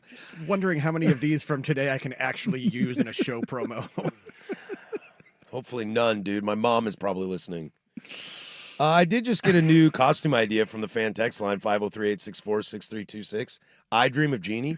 Now, I know that would be hot on the missus, but what if I'm I Dream of Jeannie next year? As long as it's not see-through. You know, I still really, really, really, really want to be Elvis and Priscilla. I really want to be Elvis. With you being Priscilla? No, I don't have the hair for it. It's a wig. I know. I think I just really want to be Elvis. Joe and I have talked I want about the white suit, the Vegas Elvis, Yeah. talk like him all night. Joe and I have talked about being each other for Halloween a couple different times, and we talked about it again last night. He's like, would you do it? I'm like, yeah, no, because I immediately remembered that I would have to shave, and I was I'm like, no, absolutely not, absolutely. I'm like, I just got a haircut yesterday. I got my beard all trimmed up, faded, and blended. I'm not shaving this off. Come on now, now. I would have to shave the mustache if I was Elvis, but I would do it. But what if you went as mustache Priscilla? Nope, I would do it. I just want to be Elvis really badly. I don't know why. You could eat ramen because you could be sitting on a toilet. You're like Elvis on the toilet for Halloween, wandering around getting candy. I like that. What if you just went to 6 different ramen restaurants that night? Then you don't be on a toilet. Yeah, definitely. It's a lot of fat. 10 toes down. Family are a college football team lifer, and you become a fan of their biggest rival. Which rivalry gets most hate or gets you excommunicated from the family for being a traitor? It's Michigan, Ohio State. Is that it? Yeah. Duke, North Carolina basketball? That's up there. They did that in that commercial. USA, Canada hockey? Yeah, I think that one's a little bit different, but like this is your nationality. But there was that commercial. It was one of the cell phone commercials where the guy shows up Liverpool, Man United. to the girlfriend's house, and he's wearing his North Carolina hoodie, and the rest of the family's all wearing Duke gear. And the mom opens the door, is like, Dad's sitting there shaking his head disapprovingly. Girlfriend sitting there like, oh, yeah, you didn't communicate that one. Didn't communicate that one. If you brought home a Sounders fan, I'd be pretty pissed off. A what fan? A Sounders. No idea. They're a Seattle MLS club. Oh, right. I know. They've actually won 2 MLS Cups. And we know somebody who works for the Sounders who's We do. awesome. Well, So she's nice to you. yeah, She's not very nice. To I me. loved her. If I guarantee right now she likes ramen more than she does pho. If one of my kids came home and decided they were a Manchester United fan, I'd be real angry. Be really angry. Broncos or Chiefs would really bother me. Lakers would really bother me. I think we underestimate the Broncos Chief hatred between Yeah. the threesome of Yeah. Raiders, Broncos, Chiefs. Mhm. I mean, the Chargers are there too, but the They're Chargers they're just- sometimes remind me of the Royals in the Central. Yeah, they're just like there. I hate everyone in the Central except for the Royals. Cubs would bother the hell out of me. Yeah. Lakers would bother me the most. Yankees, Red Sox. Yeah, that one's up there. That one's up there for sure. Knicks, Pacers. That's easy, dude. Yeah. Screw the Knicks. Mhm. Although if I lived in New York, man, and I had money, I would sit courtside at Knick Yeah, games a for lot. sure. I don't think I would in L.A. New York, I would. In L.A., it would drive me nuts because just trying to get to the stadium every night. But in New York, I can ride the subway. You know, Hyken was down on the LA trip, and he was like, he texted the group chat. He's like, Al Pacino just walked by me. I was like, that's Yeah, a Laker game. That's a Laker game. Yeah, that's pretty cool. But, you know, my kids would be more excited if Shamalama Ding Dong walked by. Mm-hmm. And instead of Al Pacino, they'd be like, who? Yeah, And I'd be like, hoo-ah. Yeah, exactly. I'd be like, you are so lame. Mm-hmm. But hey, it works. I would high-five Chalamet. Mm. Yeah. He knows ball. He knows ball. He's a huge Knicks fan. You know who else knows ball? Anthony Edwards. Oh, he does. Anthony Edwards. We'll get to that next. Thank you for your participation in 10 Toes Down. We do it every Thursday at 12:15. When we come back, it's closing arguments to call it a day. We'll get there next. That's Danny. I'm Patrick. 105.1.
Which means it's time for the closing arguments. Brought to you by Leskin Law.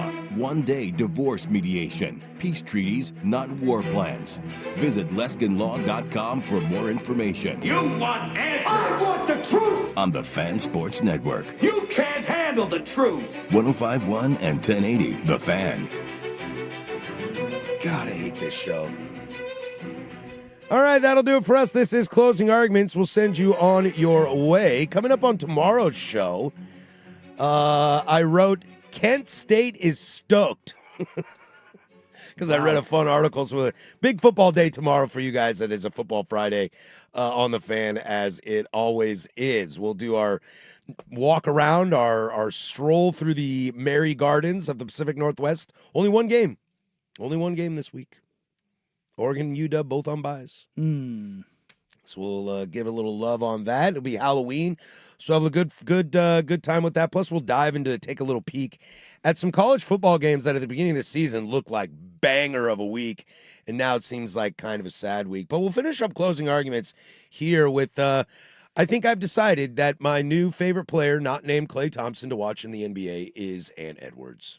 And not just because of him as a basketball player, but him last night against the Lakers. He's just funny, was man. absolutely hilarious. Just he's got it. He's got the showman factor. I don't know what it is, but he's got it. Interacting with the crowd. Who's this number 12 guy? Talking about Jake LaRavia. That's what I'm saying, bro. Yeah. He had another one where somebody got fouled underneath the rim, or he thought somebody got fouled underneath the rim. For those who wonder, Ant was inactive last night. He's injured. He's out, 2 weeks, I think they said? And he pops up and he's kind of throwing a fit and he's barking at the ref, and then he sees the replay and he looks at the ref and yells across the court, "You got it. You're right. My bad. My bad." Oh, you smiling? He throws his hands up like, "My bad." See, I want more of that in the NBA. Have fun. I want more of that in play the a NBA. sport for a living. Quit the whole we're on to Cincinnati. Stop trying to control who you are. Honestly, man, even if you're a giant, I hate Dylan Brooks. I don't know many people that like Dylan Brooks. Because he tries. Even Oregon fans. But nobody likes him. But when he actually is just an a-hole, unabashed a-hole. Do you remember what he did in the Olympics? Walking in front of Ant Edwards during his interview, and he did it to him and Devin Booker. Oh, why would you do that? Because he's an a-hole. And he not walked near him, walked directly in between him and the camera. Ant Edwards almost dropped and he saw the camera, the look on his face was and I was like, that's Dylan Brooks being Dylan Brooks. Embrace being who you are. If Ant Edwards is so fun on the court, or in this case, on the court adjacent, why is his life off the court an absolute S show? Because he has zero control. Zero control, lots of money, young kid. It's not like he can't mature, but it's like John Morant. Demetrius Morant, he grew up in the suburbs, went to a private school, and he's out here acting like he came out of the trenches. It's like, dog, that's not who you are. Be the likable, fun-loving, explosive dude from Murray State. Is that jaw's gone, isn't it? Yeah. What's that jaw look like now? He's got to find it again. He's got to find who he is. Like Kevin Durant leaning into, I had a burner. Yeah, I'm habitually online. Yeah, I'm going to talk S to you. That's a more likable dude than the dude who didn't admit it. You can say you don't like him, but I at least respect it, Yeah, at least didn't KD usually have the reputation of jawing at people before games? Yeah. And shoot around? Yeah, he does it now. He does it all the time. He was talking S to Ace Bailey at the free throw line in a preseason game. That is awesome. Yeah. I love that. Kid, didn't you just get here? Yeah, I'm going to need you to calm down, I'm dog. going to need you to shut up. Yeah. Be that. If that's who you are, be that. It's more fun. How's our Rookie of the Year race looking? I haven't seen enough association to right now. know. VJ Edgecombe is flying away with it. Where's my kid in Charlotte? Is he doing anything? Which one, Con? Yeah, Kneppel. Charlotte's playing good basketball. Okay. Brandon Miller's dealing with stuff again. It's like LaMelo Ball is playing. What's Brandon Miller dealing with? The same murder thing? No. Just injury stuff. That's the concern with him. Is always getting dinged up. It's like, man. But no, I mean, there are a couple of rookies. I mean, Ace Bailey, honestly, his best game was last night. Otherwise, he hasn't really done a ton.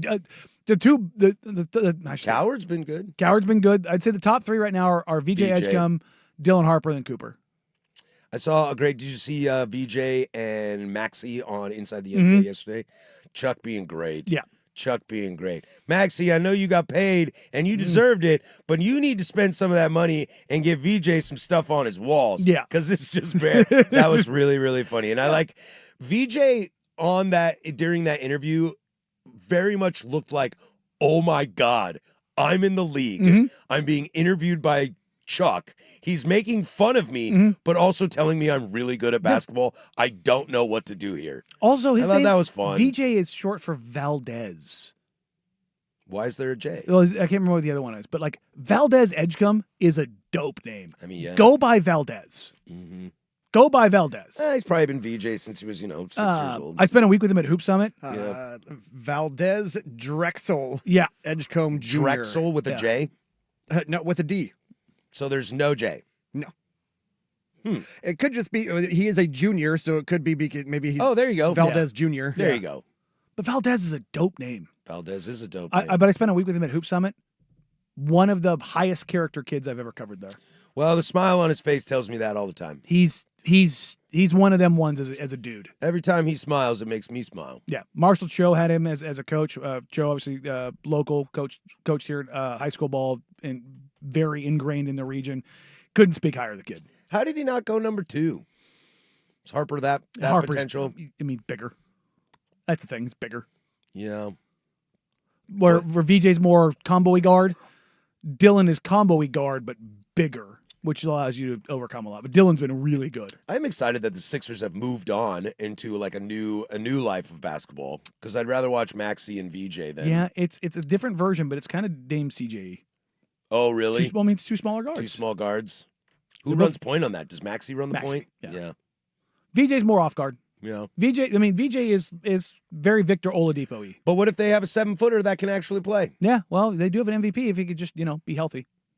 Turns out playing is a big Yeah, thing. availability certainly helpful. But the rookie of the year race, it's going to be fun. But I still think Cooper's going to hit the ground running here in the next couple of weeks. Yeah. That is, if you mentioned your favorite player outside of Klay Thompson. Klay Thompson might be cooked. I know, dude. 2 ACLs and Achilles. I mean, dude, he's old and he's got Megan instead. Like, who cares? Yeah, Klay might priorities might have changed a little bit for old Thompson over there. he just might be cooked. It's unfortunate, but father time comes for all. I know, and that's just kind of like where we are in the NBA. Like a lot of our heroes that we watched, as 40-year-olds, the people that we've watched in the league since LeBron's draft, basically. Those guys are all gone. They're all going to be gone. There's no middle tier. Do you think about that? Like, who's the best middle tier player? I mean, Jeff Green was holding on for a long time. Because you got KD, you got Steph, you got LeBron, but then everybody's like Ant, Luka. I mean, maybe Jokic is in the middle there. Giannis and Jokic, Dame maybe. Although, I mean, Dame's almost 42. AD, yeah. It feels like the middle tier is light. Yeah. But that's a good thing. That's why the league is in such a good shape right now as far as superstars. It's the next generation is coming. The generation between had a lot of really good players, but nobody was transcendent. Mm-hmm. The transcendent guys now are SGA, Luka, Shea. Or I said Shea, Ant.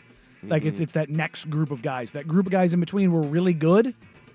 Dame probably being one of the best of them. Sure. But a lot of those guys are aging out. All right, that's going to do it for us. We will catch you all tomorrow. Hopefully have a safe Thursday. Get your last-minute Halloween stuff. I'll be dressed up. Danny's going to do something. We'll figure it out. I'll let you know when I drive to old Spirit of Halloween or Halloween Spirit, whatever the hell it's called. There you go. Ducks Insider is next. For Danny Marang, that's Jeff Rust. I'm Patrick Harris. Go do something I would do. Bye.